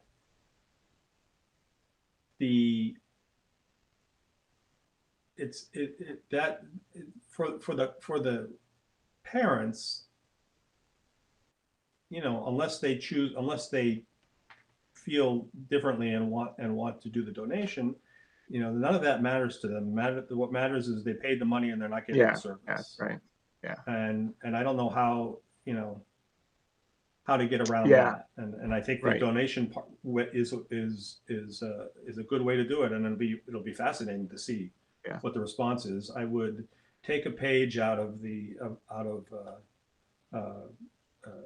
folks who do fundraising all the time, and don't hold back on when you write the letter on how great it would be if they did make that donation. So maybe lead with the donation, and then and by the way, if you'd like, we can send you a refund. But anyway, I get what you're saying, Scott. I just don't know how you square that with what people are going to actually want and expect. Right. I appreciate that, Rich. If I could just note, because it might help, but I think there's going to be a lot of families that look at this and say, look, I paid $400. It's 10 months of service. If you look at it on a monthly basis, I should have paid, $40 a month or whatever it is. So where in reality, it should be somewhere in the range of $130. Yeah. Potentially, if we looked at it like that. So to me, we're right at that 80%, 78% spot in reality anyway. That's the way I looked at it. Yeah. But If I mean, I quickly added up the days, and it's actually, roughly speaking, 38% of the actual school days. So we're shorting them on a refund on the refund in that sense. yeah, it's not quite. Certainly not a full refund quarter of the year. It would need to be a little bit higher, certainly. I certainly appreciate, based on services that were provided is one way to look at it, but I'm looking at the cost that was paid. And so even if we just said we had budgeted to pay X amount of dollars, right now we're basically saying we're going to pay $25,000 more than that. If this was changed to an $80 refund for the 300 families with the individual bus passes and $140 for the 219 that did the family, that comes out to $54,660, which is almost exactly the amount that we're saving from the refund that we're getting, the 22% refund. So we're saving about $54,000.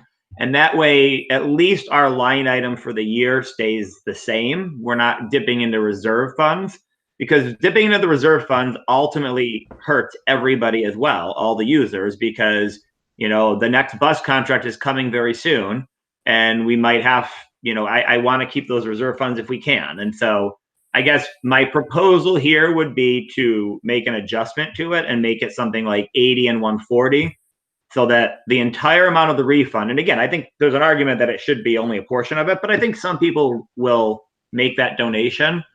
But my argument would be that it should be $80 and 140, so that the total amount that we're refunding is the amount that we're saving. So our line item will not be higher than we budgeted for the year. But that would be my proposal, and I'm monopolizing time as I always do, so I'll open up to other people. I mean, Chris, do you have any comments or thoughts? This is a tough one. It's, I mean, I find myself torn right between the points you and Richard both made very well. I mean, we've got an obligation to pay people back for a service they didn't get, but but I think the greater point to make here is that if we were to try and justify not giving back the full quarter or whatever feels like the appropriate percentage of time that they didn't get the service, they should keep in mind that we're paying that 80% to NRT to maintain that company and to maintain our ability to have a functioning bus system that we can seamlessly pick up in the fall, which we might not have if we didn't. And as a result, that's a service that everyone's benefiting from, even if their kid isn't getting picked up and brought to school every day. I don't know. I'm hoping to sit back and hear what other people think and then make up my own mind. Diana, do you have any thoughts?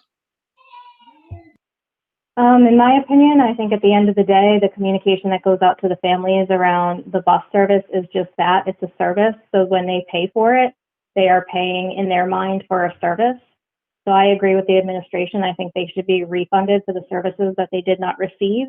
I feel like there could be very targeted communication around the fact that they do help offset the cost of the buses when we do ask for those donations. And I think that if we are clear around that and we articulate that in a certain way, you may see people donate that to help us with that offset.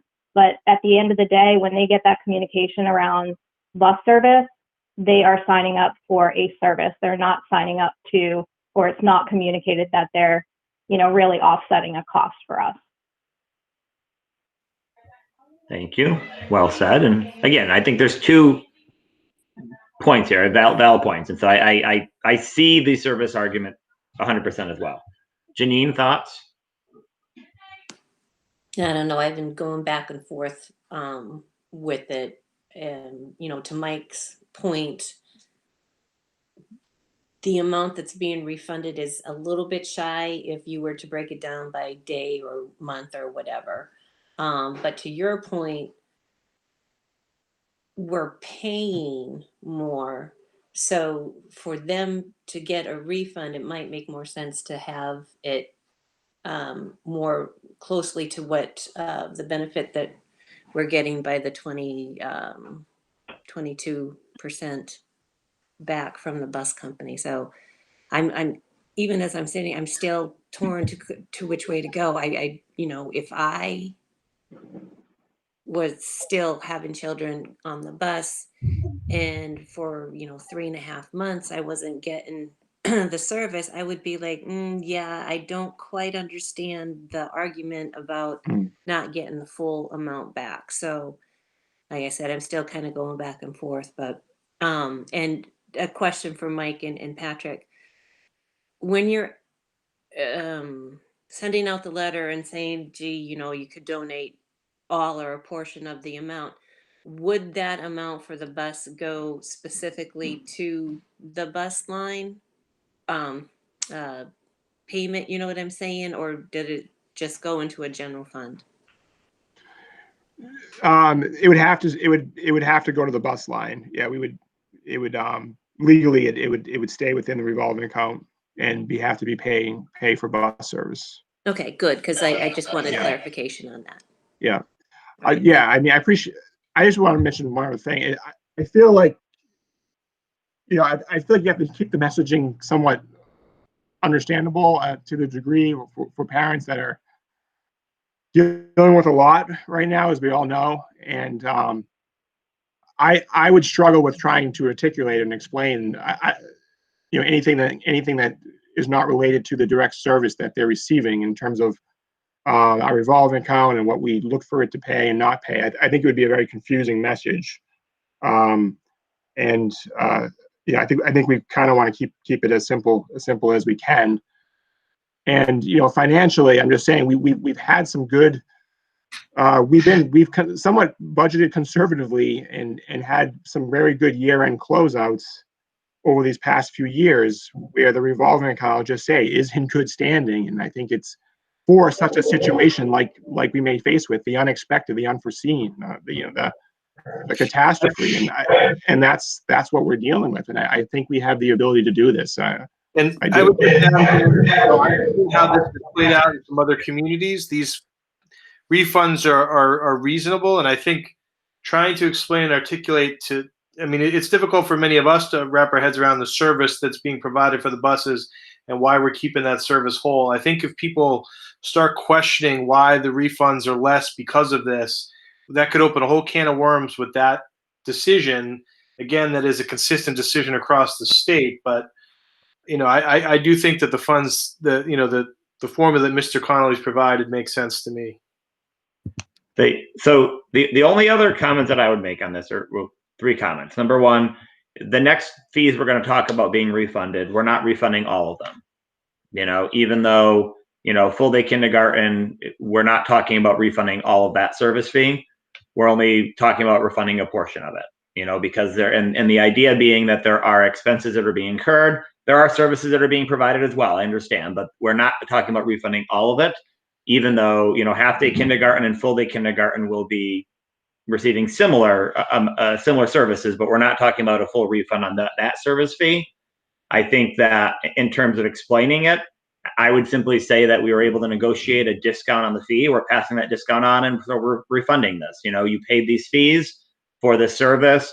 We've been able to negotiate a discount, and so we're sharing that we're spreading that out amongst all the users to return it, because we feel like that's the proper way to go. And ultimately, again, I'm just looking at what's coming on later on with the budget workshop here.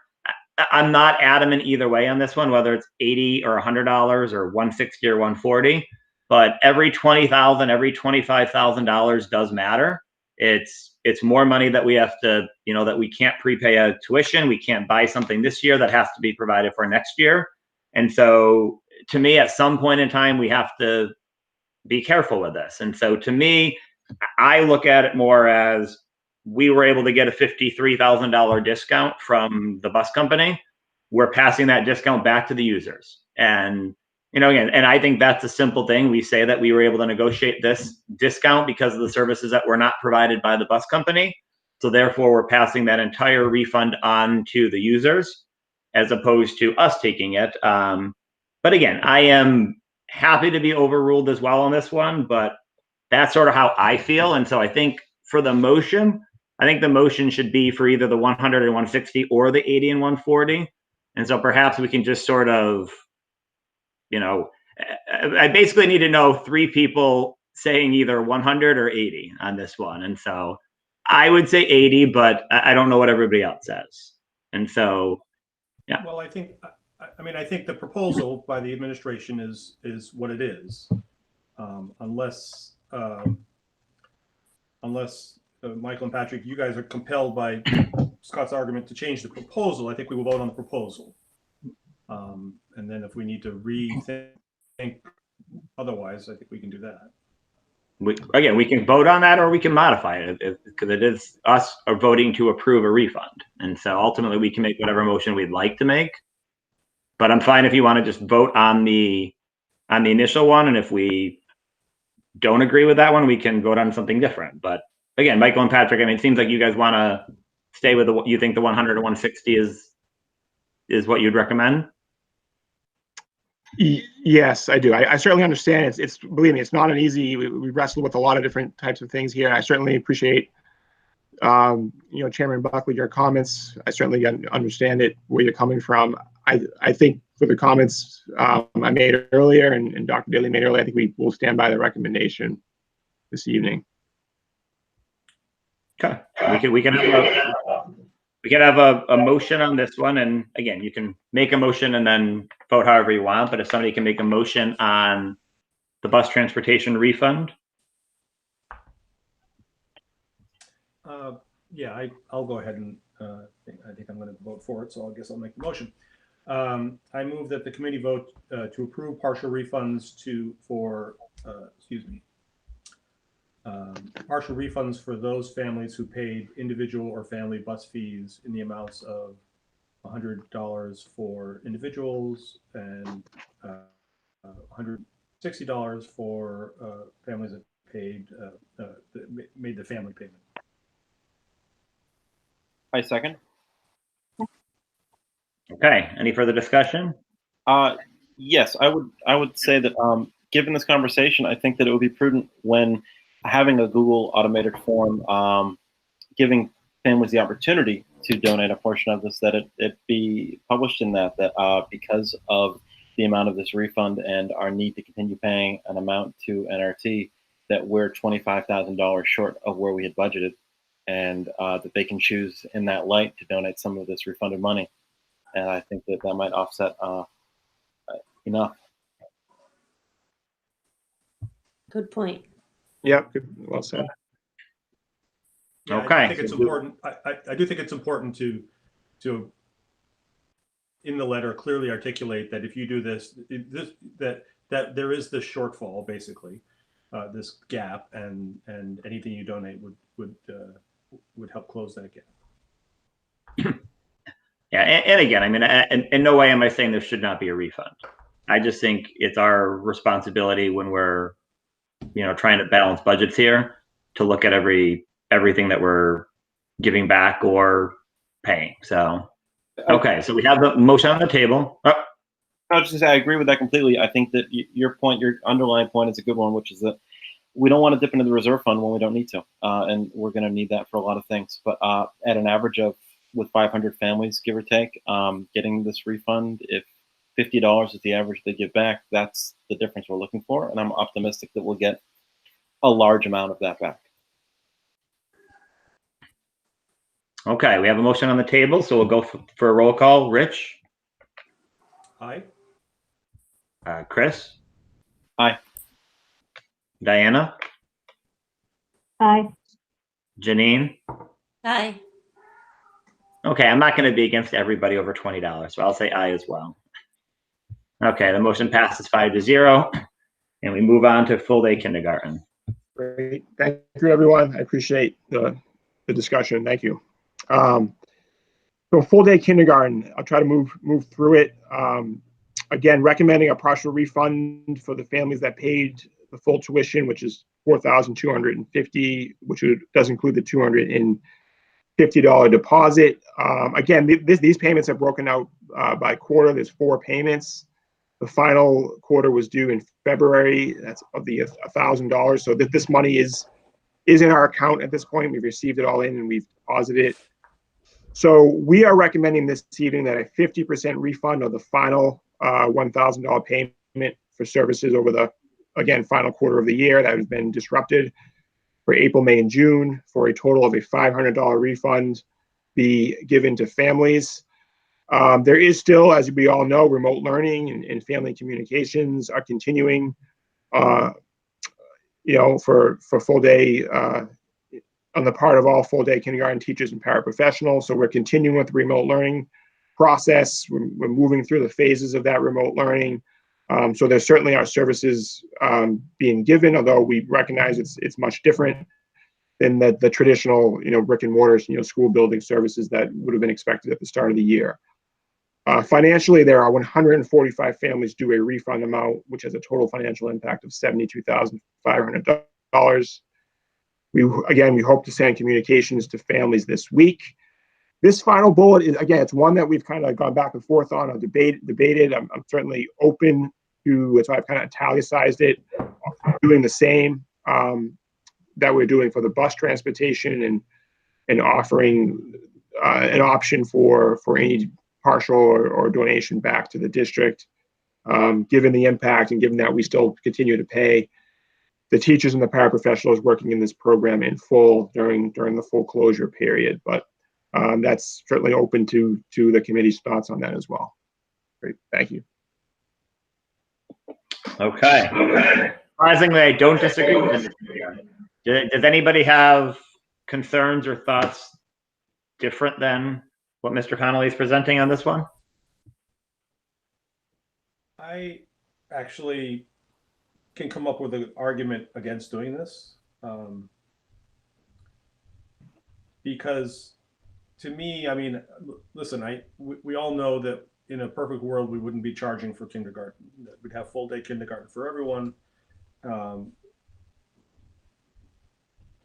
but we're not offering refunds of taxes to the rest of the families who are whatever grade they're in, who are getting classes of a sort through the whole year. I can make an argument that, if we're continuing to hold classes, and I'm sorry to admit I don't really know the extent or what opportunities have been offered to the kindergarten classes over the last few months and through June. So it might be helpful to know that. But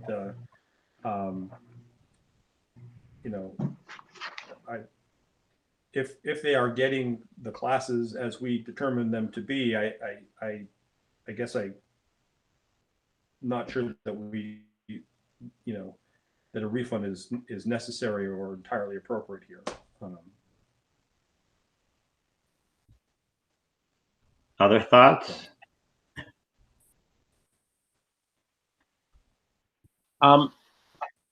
It's a fair point, Rich. Dr. Daly, I'm curious, what is there right now a difference in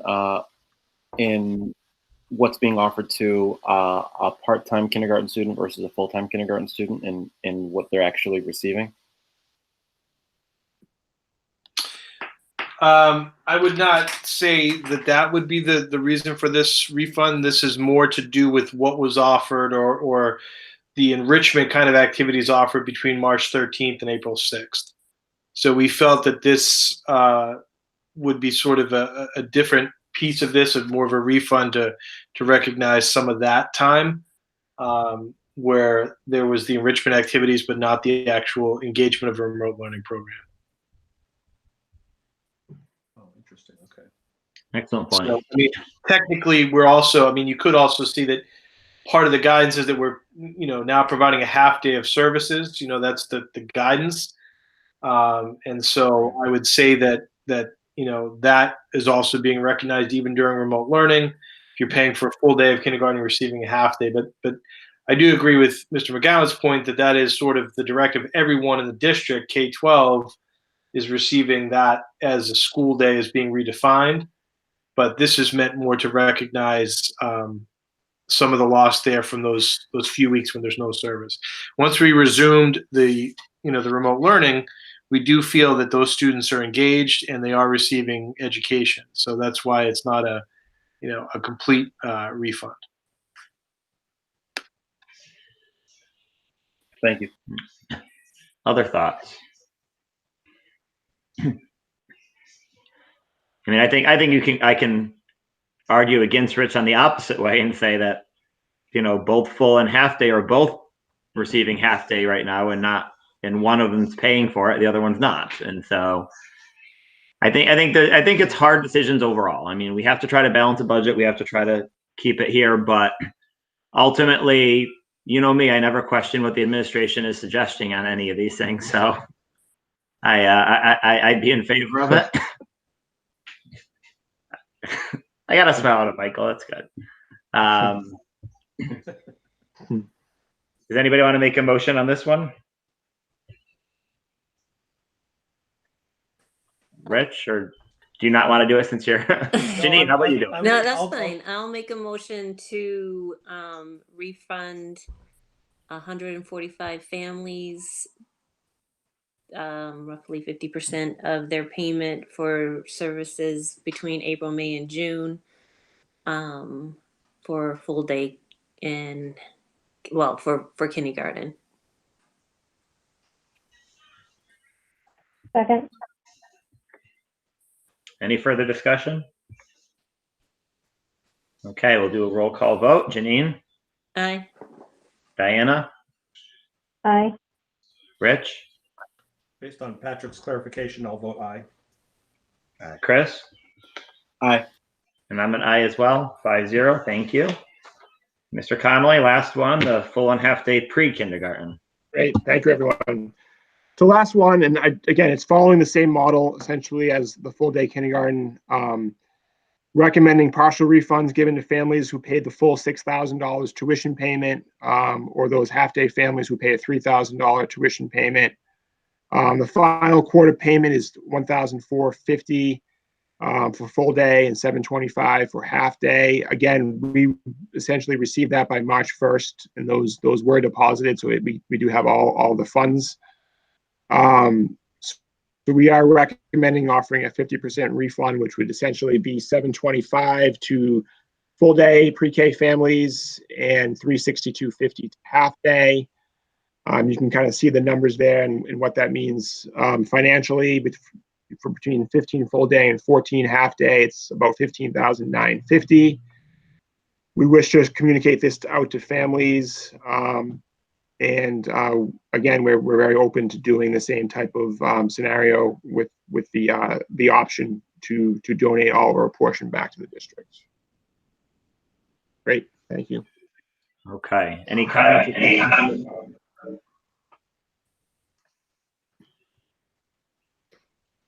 Okay, perhaps we can have a motion on the full and half day pre-kindergarten.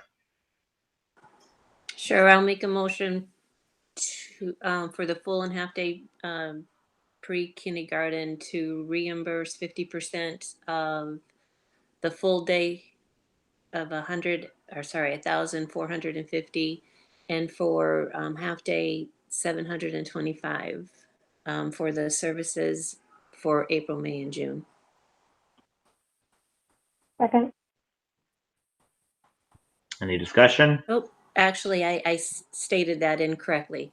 For a full day, it should be $725, and for half day, it should be $362.50. Sorry about that.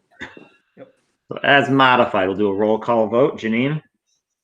Aye. Diana? Aye. Rich? Aye. Chris? Aye. And I'm an aye as well. Thank you very much. And again, I just to the community, I would just point out, these are hard decisions. I mean, we understand that services were paid for and they're not being given in the same manner as everybody expected. We appreciate that. I mean, with many communities, these issues have been all over their community Facebook pages and everything else. And really, I think our community has been extremely understanding and letting us try to determine this. And so I appreciate the community support, and hopefully some members of this community are in a position where they can make some donations back. At the same time, if your family is struggling and you can't, by all means, you should take the refund that is being given to you.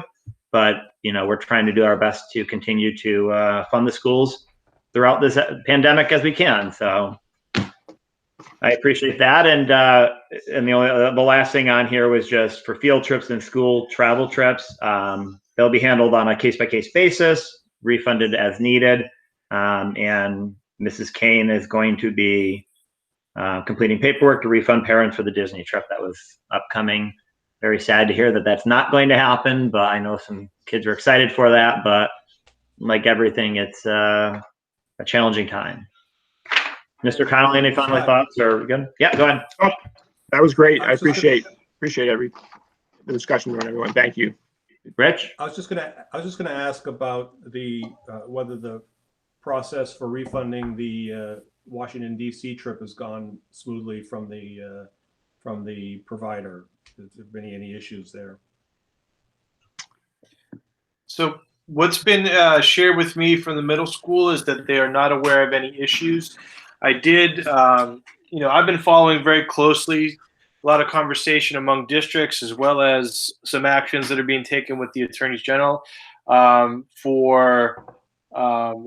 really across the country with some of the international trips and also some conversations about local trips. So I have asked the administrative team to fill me in if there's any kind of issues with parents. There's also been some related issues, not reported in North Reading, by the way, any of these yet, but concerning insurance and insurance claims. And so I've asked the administrators to kind of follow up with individuals and to let me know if they're having any kind of issues with insurance and or with refunds with trips and deposits and things. This even extends to events.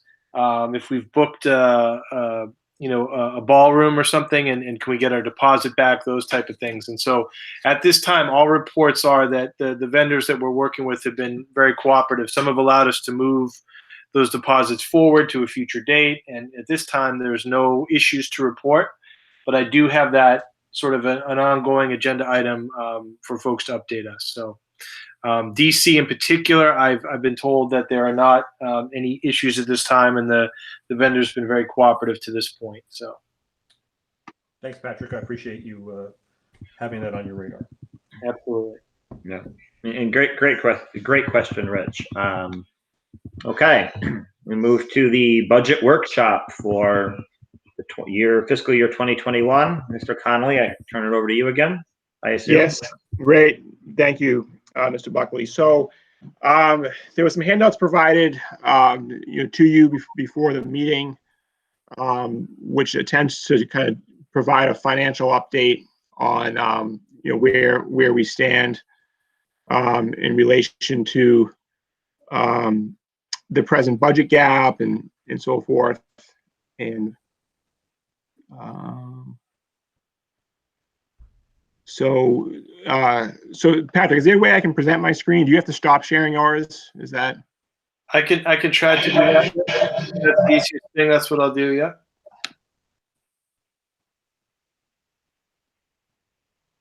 Great. So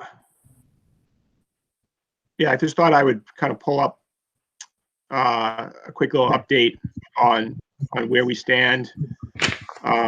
So to kind of update everyone, so we've been working with the financial planning team over the last several weeks since our last budget workshop, which was April 1st, and we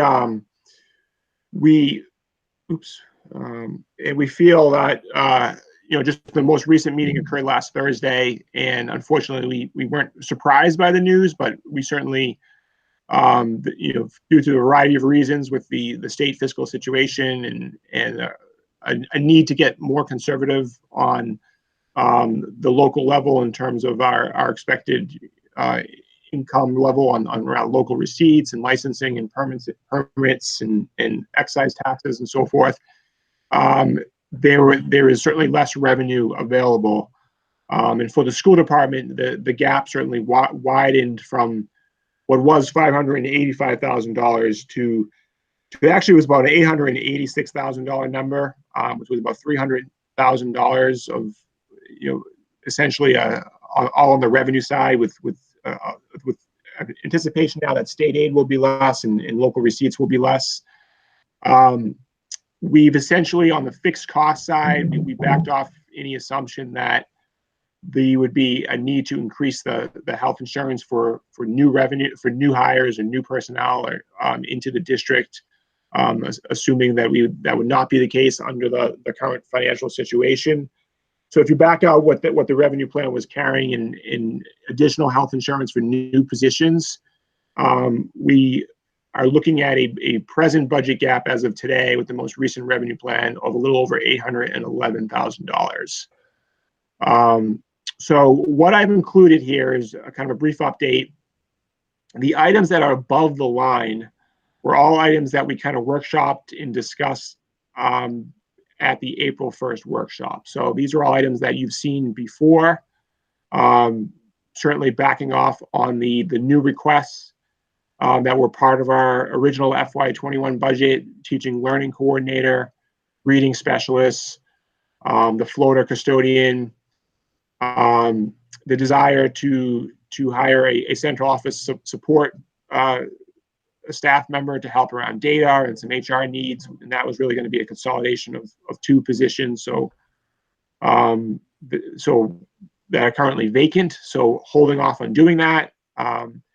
And then there were two academic teaching positions that we had discussed that, due to retirements, we would look not to fill.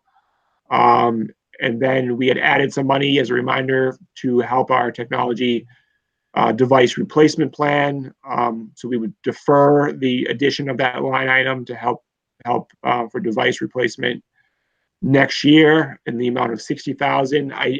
I'll just remind you that it's not the worst thing next year, just because we do have access to a state grant that was earmarked through the efforts of our state representative, Brad Jones.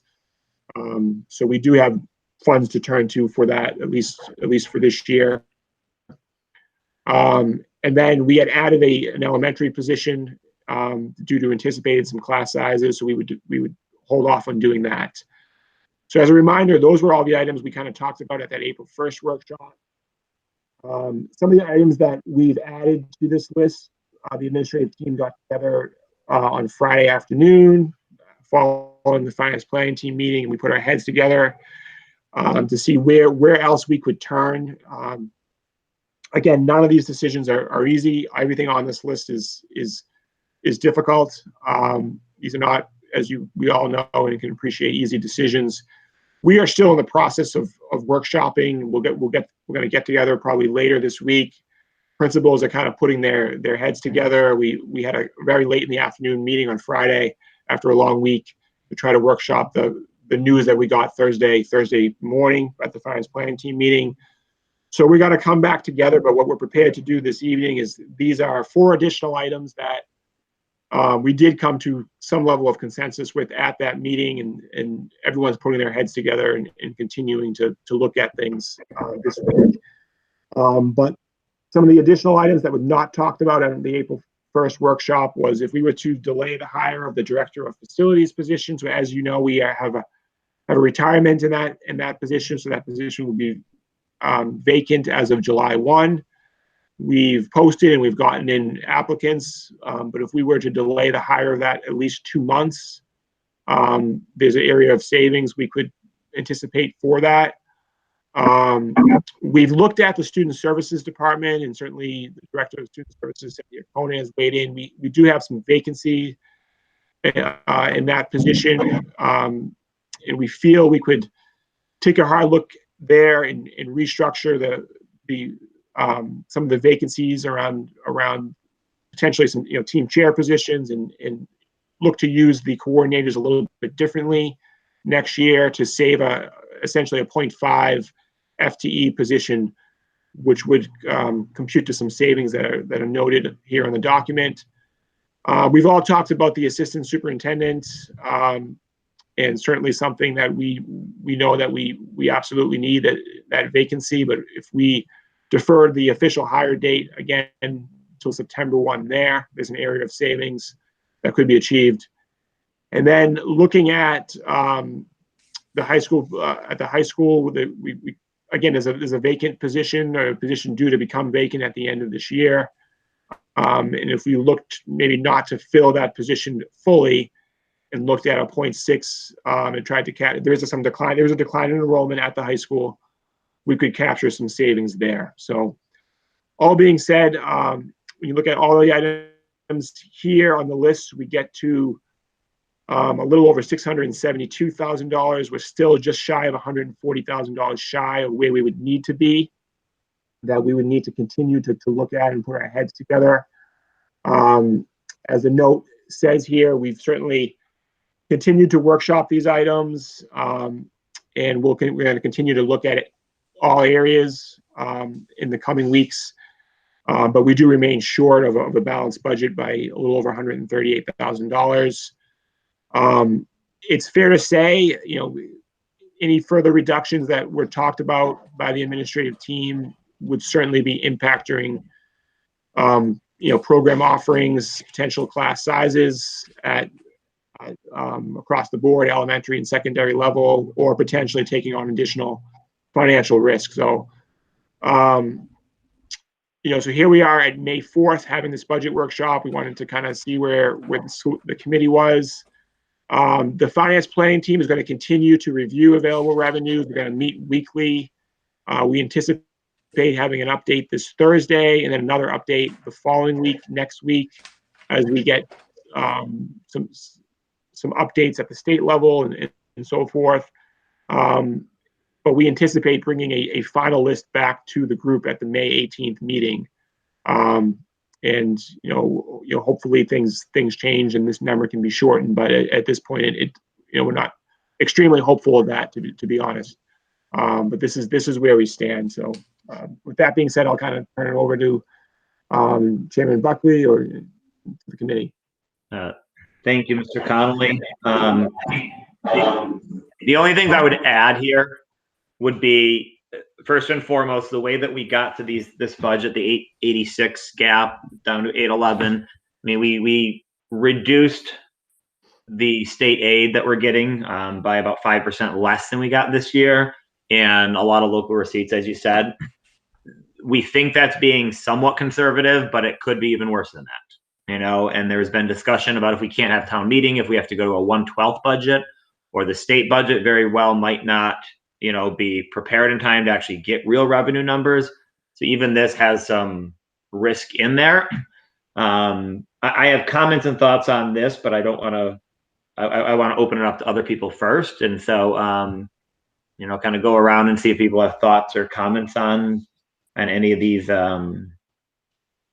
suggested cuts. Mr. McGowan, you're usually not shy to start, and I can see you on the screen, so I'll ask you if you have any questions or thoughts first. Sure, and let me preface my remarks by reminding the public who might be listening that this is a workshop, and similar to a brainstorming session. Some of the things I'm going to ask are just to throw the idea out there. They can be shot down, and that's fine. But so I don't know if we've ever looked at some more drastic measures. For instance, we spent a lot of time talking about buses already, but would it be possible to severely reduce the amount of busing we provide to the community? What would be the arguments against and for that? I guess I'm just trying to think of some sort of bigger ways to attack this that have a less of an impact on especially learning, especially any teaching positions. So I'll just throw that one thing out there. Is there any appetite for it? Does it make any sense? Is it practical? Is it impractical? And just see what people think. Mr. Connolly, you want to respond? Yeah, I can provide some context of potential impact, and it's certainly something that I would say we've looked at. So as you know, we do require 10 buses that operate, daily to transport, all the students, and we do transport a lot of students a day. I think we're up to over 1,300 students get transported by the means of bus transportation on a daily basis. this service is certainly not cheap, and it's, based on the market in the industry, it's been getting more expensive as of late due to a variety of factors. The most immediate impact of that is it would certainly put, we would not be able to meet the demand of the number of families that desire busing, and it would certainly put more cars on the road on a daily basis. So certainly traffic congestion up and around the schools during pickup and drop off time would be greater. Many of the schools, as you know, don't necessarily always have the safest means of getting to school in certain areas with lack of sidewalks on some of the main roads. So I think there's certainly a safety standpoint to be cognizant of and aware of. We're required by law to, at the very least, provide free transportation to families in grade kindergarten through grade 6 that live more than 2 miles away. So that, at the very minimum, would need 5 buses. Again, the fees that we collect probably pays for, at this point, close to between 4 and 5. So if we were to do away with what we're providing from an optional standpoint, what we don't require by law to provide,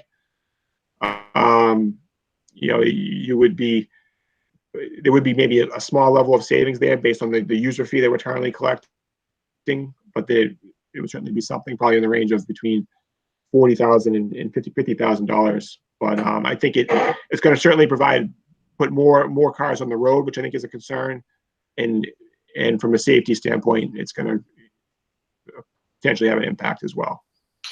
Mr. Connolly, would it be fair to say the times and the routes for those 5 buses would be substantially possibly increased if you're having to run longer routes for those students for whom it's required? Yeah, that's true. So it's kind of like a domino effect. The 10 buses, and we've looked at it, and every year I'm sort of like, is there a way we can do it with 9? And we try to run it and try to make it work. It's just with the ridership on each bus, it's never feasible, and I don't see that changing for next year. But it is something that we look at every year, and it's one of the reasons why we're actually trying to get the data in earlier.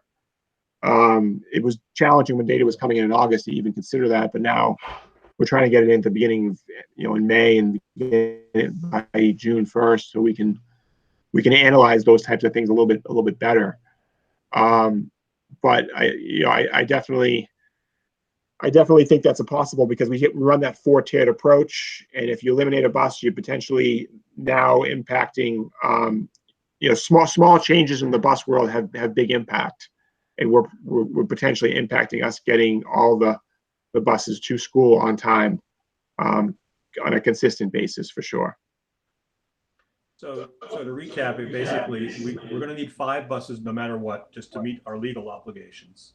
Correct. And in order for those 5 buses to be able to service the three schools, we might need to play around with schedules and school start times and all those things that might be impacted because we didn't have the flexibility of and basically those schools, every student in the elementary schools has to be serviced, right, within with the mileage, in terms of regardless of the mileage. That's correct.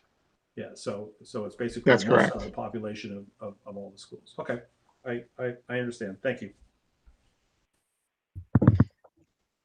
Chris, any comments or thoughts? Yeah.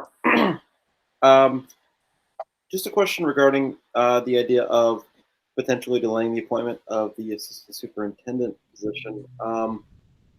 If that was an avenue we were to go down, how do you guys anticipate, how does the administration, I should say, anticipate that affecting hiring a replacement, since they're all internal candidates?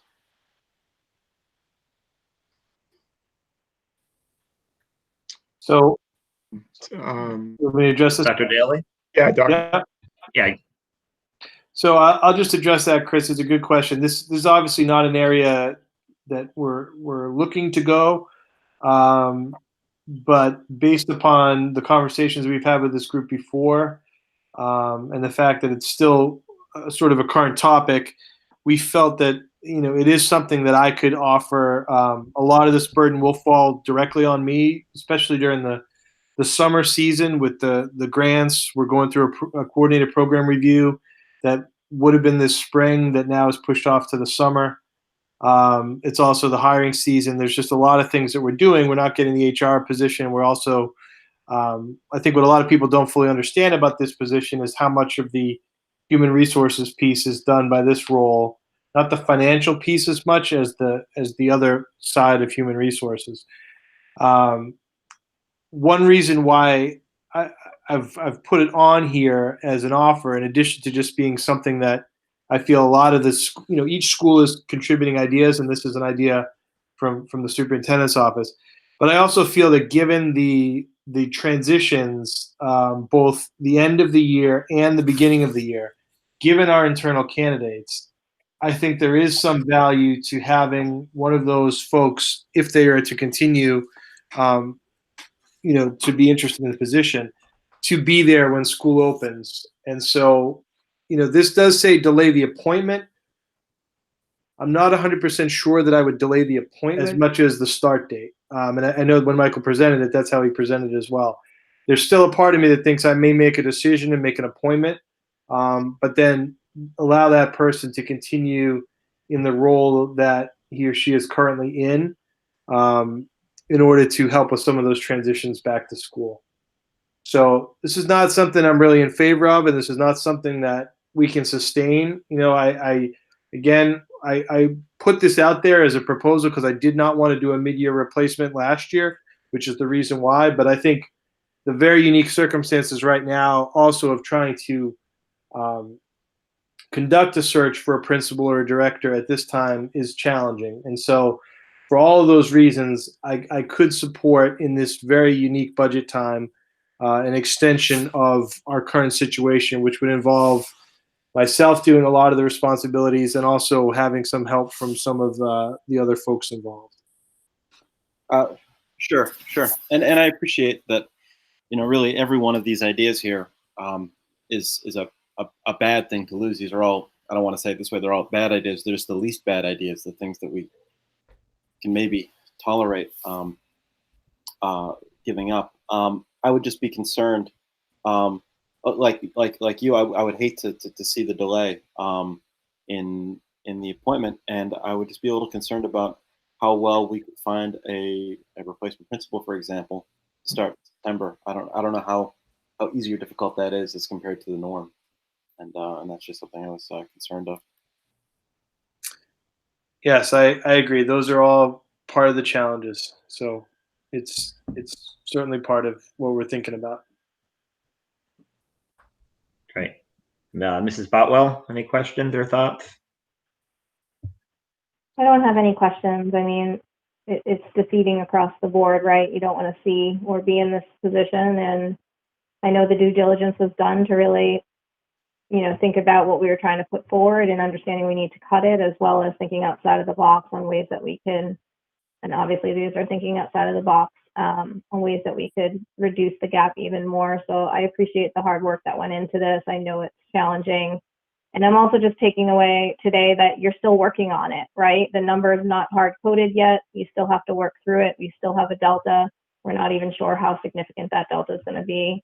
So I'm just looking forward to seeing where we land and what some of the more solidified recommendations will be. Great. Thank you. Mrs. Imbriano? Part of my question was asked by Chris, but the other part was delaying the hire of the facilities director. I mean, is that a safe thing to do given what happened during the summer last year where the membranes or whatever went? I'm assuming that would be something that person would be watchful over. And is there someone within the administration or the custodians that has a pretty good handle on it, that you're pretty secure that it can be delayed till September? It's a great question. Janine, absolutely. So we've certainly talked about those things. Again, similarly, it's not ideal or something we want to do by any means. Just trying to minimize any further impact to education in the classroom. I think it's fair to say during the July and August months, and I think those months are going to look probably very different than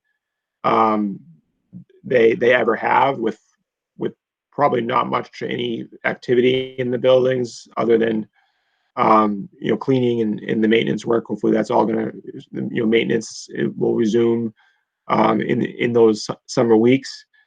I think it's fair to say that those duties would certainly fall on myself, with some assistance by folks that we've been able to get familiar with a lot of those systems from a mechanical standpoint, as well as the wastewater treatment facility that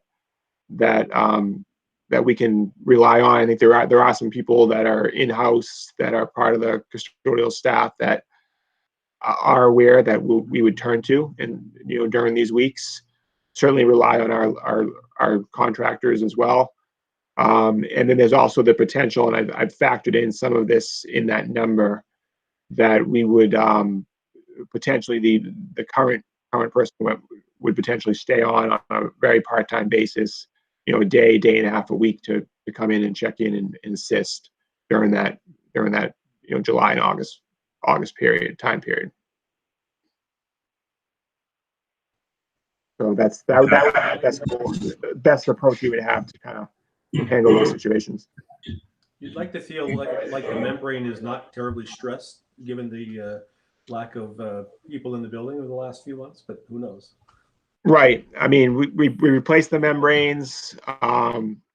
There's not a lot of activity, and those types of things shouldn't be stressed. It's actually, we're hoping it's maybe a good time to do some of the maintenance and the cleaning of the tubes and those things that need to be cleaned on a annual basis. That we'll do that, so that we're hoping the plant operates pretty smoothly, through the summer months. We're trying to use this downtime to at times shut the plant down and do the turbine cleaning and the tube cleaning and everything, the membrane, everything that needs to be done on a maintenance perspective. Because of the lack of flow, it's almost easier for us to get in and do that now. So the summer should theoretically be smoother. So my thoughts on that. I mean, first of all, I appreciate the work that Mr. Connolly, Dr. Daly, and the administrative team has done to try to get here. I mean, any way you look at this stinks. What I'd just like to point out a few things. Number one, first and foremost, I just want to point out that if we really examine what is being proposed here, basically the leaders of our district are taking on more work. That's what's happening, because when we eliminate the director of facilities, who's going to step into that role? Michael Connolly is going to step into that role. When we restructure student services, who's that going to fall on? It's going to fall on Cynthia Conant, who's in charge of student services. When we look at the delay of the appointment of the assistant superintendent, who's that going to fall on? That's going to fall on Dr. Daly. And leadership is important, and I think it says a great deal about the three of you, that the three of you, your proposal to us is basically for you guys to take on more work. And it should be noted that if you were to look at the areas that are going to have the most strain right now, we're going to have tried to be opening a school in September with brand new protocols for cleaning and everything else, which would usually fall on a director of facilities, to be training a new person, to be trying to implement new protocols at that point in time is going to be hard. Looking at students that need extra services that have been out of school for 3.5 months and then coming back, that's going to fall on student services. And who knows what the curriculum is going to be like going forward. And so I would just like to first and foremost recognize that basically all we've done to try to cut more here is put more on our leaders. And I will say from my standpoint, I mean, I think it's great leadership on your part. I also very much worry about overstressing our leaders in this district. I think, we've been very fortunate to have you guys as part of this district, and I appreciate you stepping up. I hope it's very clear. I don't think the delay of these appointments can happen beyond the beginning of the school year. I really don't, because everything's going to be changing. We talked a lot about the assistant superintendent position, but director of facilities as well. I mean, Michael Connolly is in charge of a lot already. We can't have him also trying to run facilities. And so I guess that's my first comments for you guys. I appreciate the leadership, because that is what a true leader does, is when times are tough, they take on more. The last 138, I just don't know. I don't know where we go with that. I mean, it's clear that we're getting into class sizes. We're getting into the things that we never want to touch. Already, we are not providing level services next year. There's no question about that. We're cutting positions. It looks about 3.6 in-class teachers. We're cutting digital learning specialists, I think, as part of this, which is, has been critical at this time right now.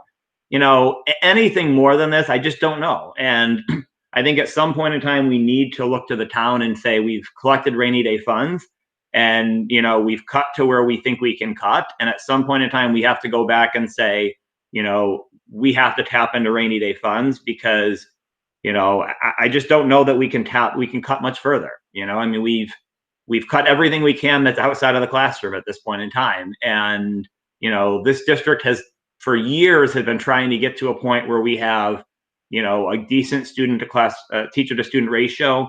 We've done so much work. I don't want to, take a huge step back because of this, but I don't know. That's just my thoughts. I tend to go on too long at times, but I appreciate the leadership from, Dr. Daly, Michael Connolly, and Cynthia Conan in particular for, basically agreeing to step up and take most of that burden on yourselves. I don't know. Thank you. Thank you. I'd just like to echo what Mr. Buckley said, and really point that out, that this at a glance can look like level services because no one's losing their job on this, but we're losing a little more than 3.5 teachers from this. No one's losing their job from it, and that's important, but that's 3.5 less teachers that will be teaching, and that it's impossible for that not to have some impact on learning, even if that is our reality.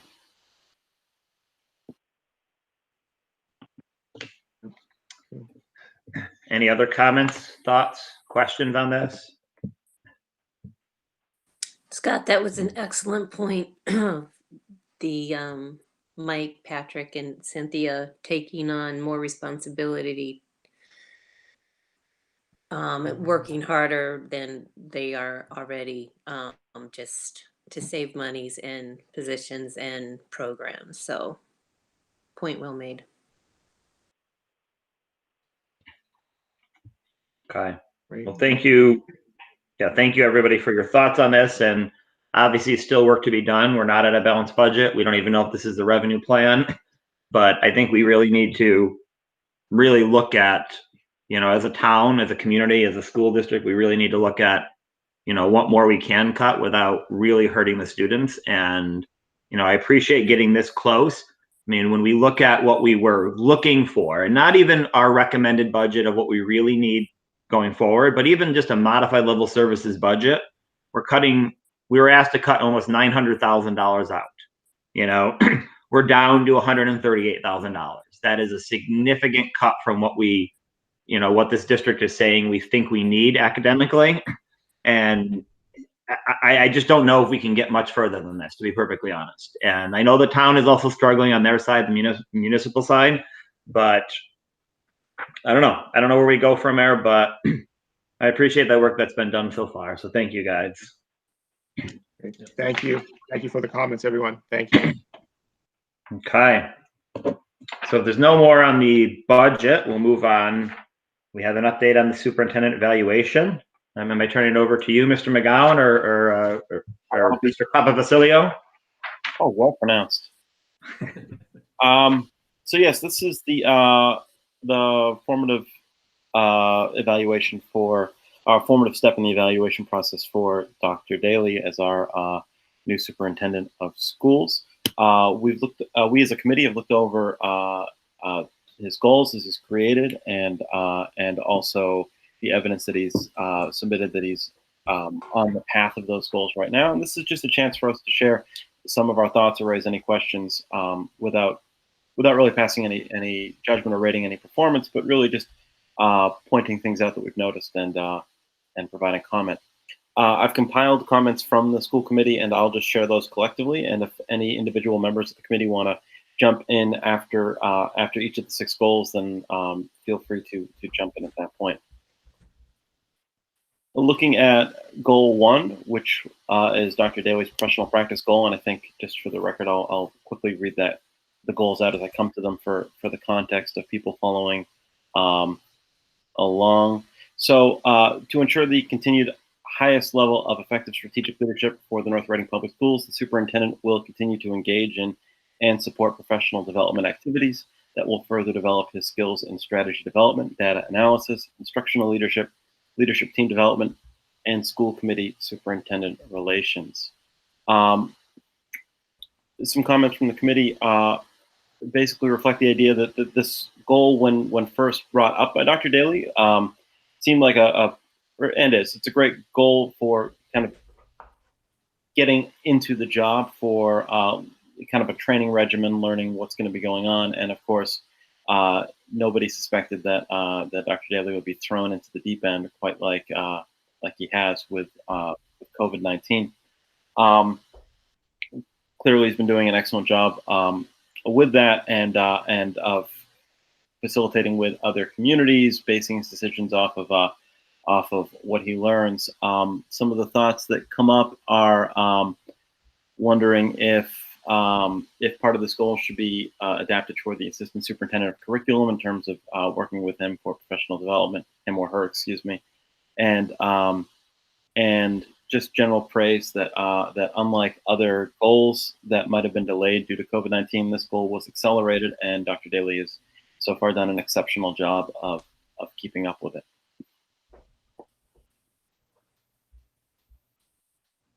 Moving on to goal 2.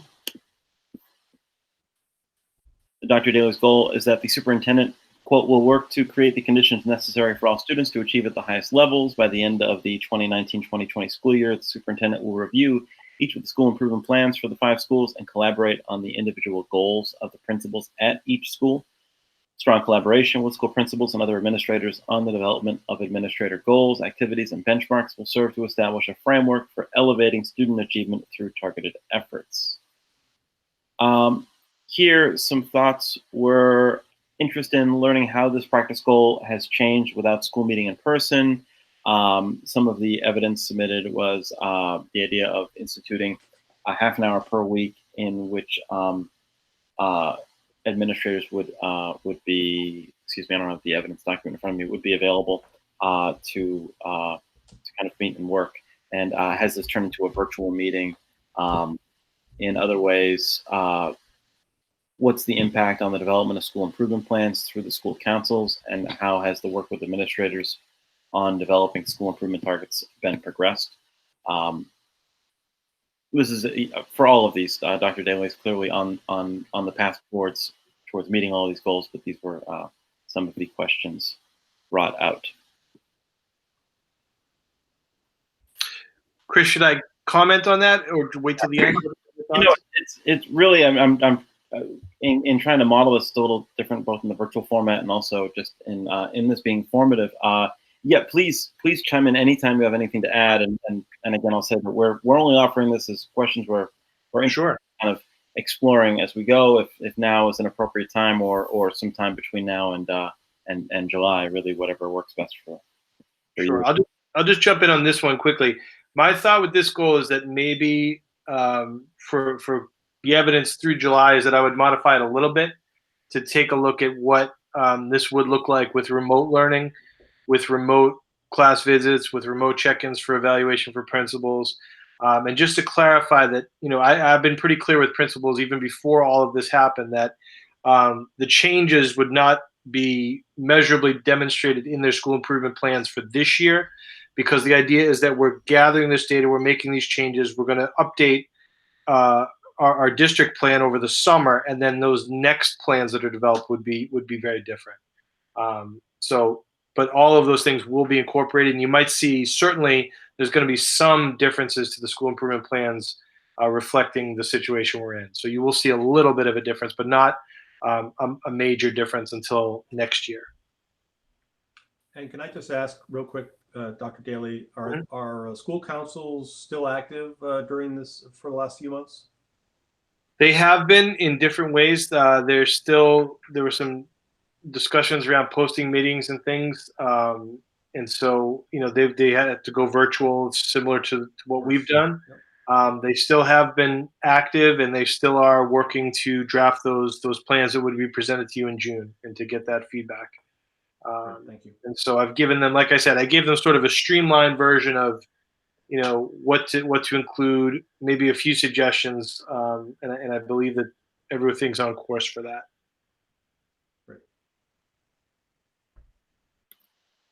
Great, thank you. And yes, please feel free as I'm going, or after each goal, we'll pause if Dr. Daly, if you have anything to add or share. And any members of the committee, I'm doing my best to summarize the number of views. And if I miss one and you'd like to add to it, please just jump in.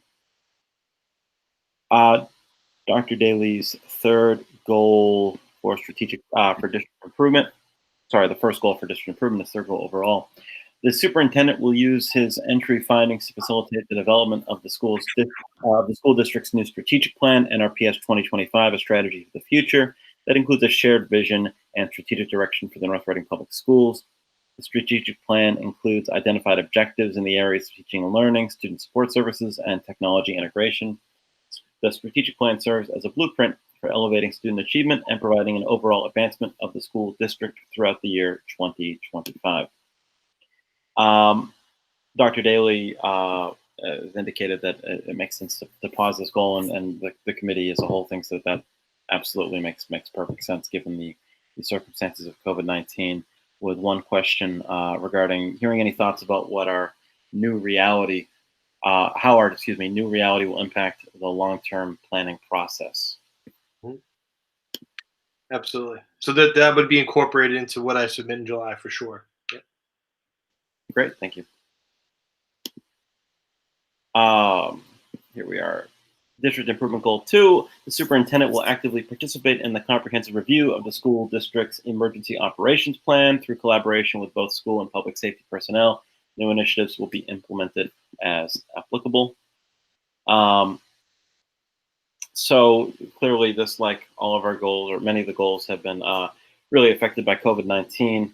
Dr. Daly highlighted in his evidence the cybersecurity grant program. Although this raises questions in what challenges the district has faced with cybersecurity, and now with our heavy reliance on remote learning. Has the grant program been postponed? And really the idea that perhaps the improved need for cybersecurity that's now so much greater than it was really ever before in history, perhaps this could be re-emphasized towards the end of the school year. Yep. And we have carried on, and I think you're right. There's a part of me that thought long and hard about, is it too much to ask anyone to continue? But we're in a good place. We had such a high completion rate already that we opted to continue with the program, and I think people are really valuing those pieces. And I've had some teachers write to me even this week based on some terrible stories that have been in the news about Zoom bombing and those things that we may have seen, where they really see the connection to what they're learning in the classes and what they're doing with kids. So I think it is important now as much as ever. So. Excellent.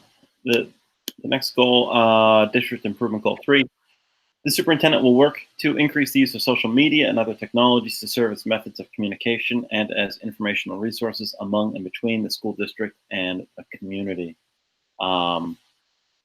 Here, again, obviously COVID-19 has affected all of these goals and really every element of teaching and learning throughout the district. But here, Dr. Daly has really shined in his open communication, as well as the varied media through which he carries that, making sure that members of the community who might not favor one method are able to still receive communication. Been consistently clear, thoughtful, and compassionate. Thank you. And for the final goal, the superintendent will lead, co-lead, or otherwise participate in social emotional learning activities that serve to address the social emotional needs of students. Here, the goal is obviously always important, and really, if possible, even more so now, given the way teaching practices have had to adapt. Most of the action plan that was conceived by Dr. Daly was conceived prior to COVID-19, and therefore somewhat fits, but perhaps could be better adapted now to make sure that the social emotional needs of students are being met. I'm phrasing that poorly. They're clearly being met, but the ways in which that's being demonstrated by Dr. Daly in his action plan, there might be more clear ways to highlight what an excellent job the school has been doing in meeting those needs, given the changing environment of this crisis. Sure. Yeah, and really just a way to highlight the extraordinary steps taken by teachers and taken to recognize students, especially those transitioning at the end of the year, are an important part of that. Sure. I'll just note, even this week, Cynthia Conant and Dr. O'Connell are working with me to plan the last phase of the training, which now obviously is going to be virtual.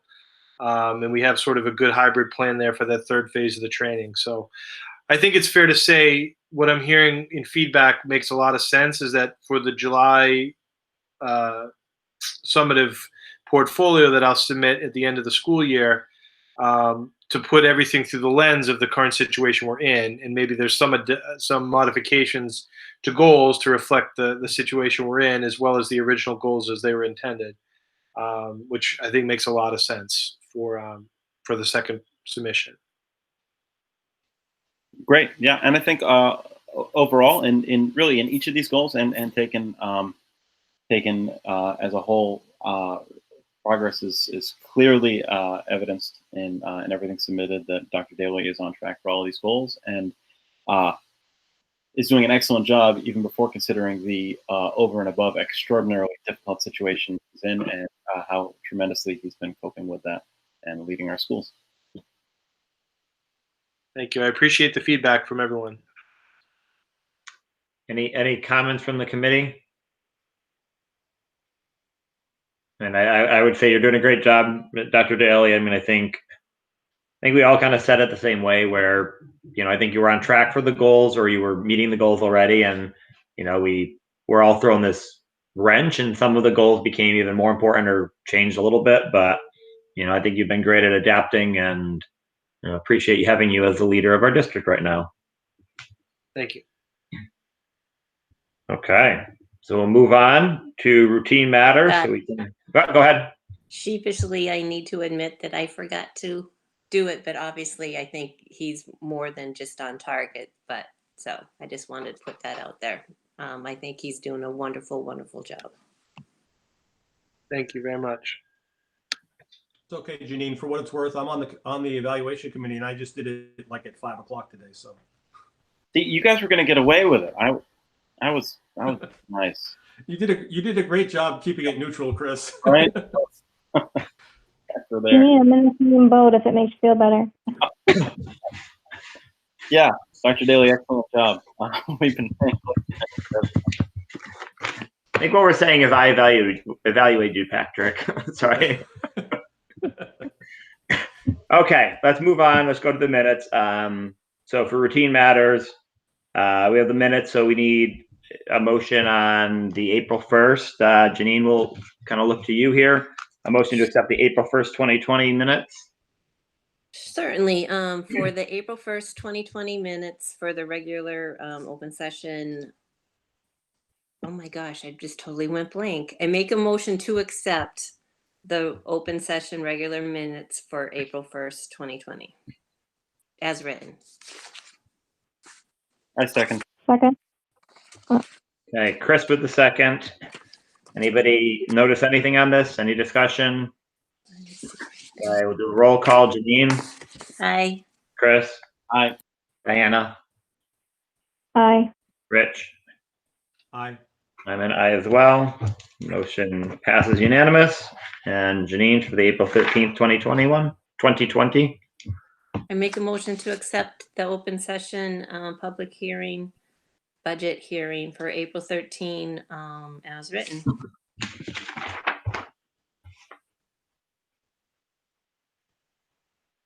Chris, Sorry, sleep at the wheel. I second. okay, any discussion? We'll do a roll call vote. Janine, Aye. Chris, Aye. Diana, Aye. Rich, Aye. I'm an aye as well. Again, passes 5-0, unanimous. Thank you. Budget update. Michael, I know it says none here. My only question for you is, can you update us quickly on the school meals and lunches? Been a little bit of a pet project of mine. I think we were originally at like 45 meals being served, breakfasts and lunches each. What are we at right now? So yeah, thanks to some really great teamwork, and I appreciate yourself, Mr. Buckley, for getting the word out to families, via variety of channels. We are up to about 170 to 175 on average, both breakfast and lunch meals a day. So they continue to do really, really good work. It continues to benefit many North Reading families. And I don't know if you may have noticed on Friday, but Friday was actually declared by the state and Governor Baker as School Lunch Worker Hero Day, to recognize the good work of our school lunch workers during the school closure period for providing mail service and emergency mail and grab and go.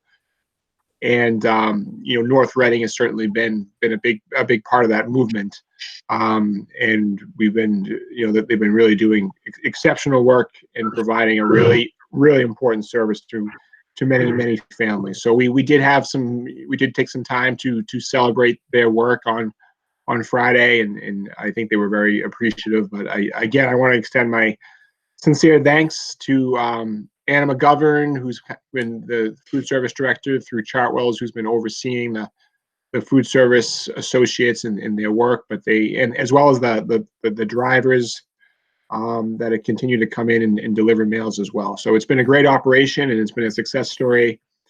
And we've been increasing the participation, and we're getting federal revenue in through the USDA program.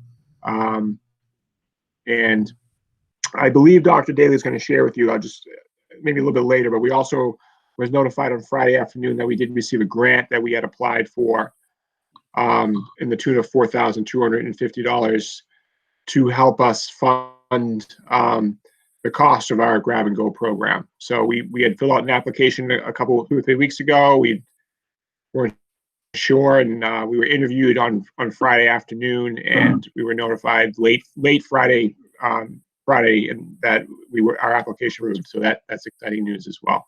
Great. I just wanted to jump. That was something I was going to speak to later, and that's great, Michael, that you mentioned it. I want to thank Anna McGovern and our entire food service as well. The food service lunch here today is certainly a true statement, and I received several emails from parents on that day and around that day, just congratulating our staff and wishing them the absolute best for all that they're doing for kids.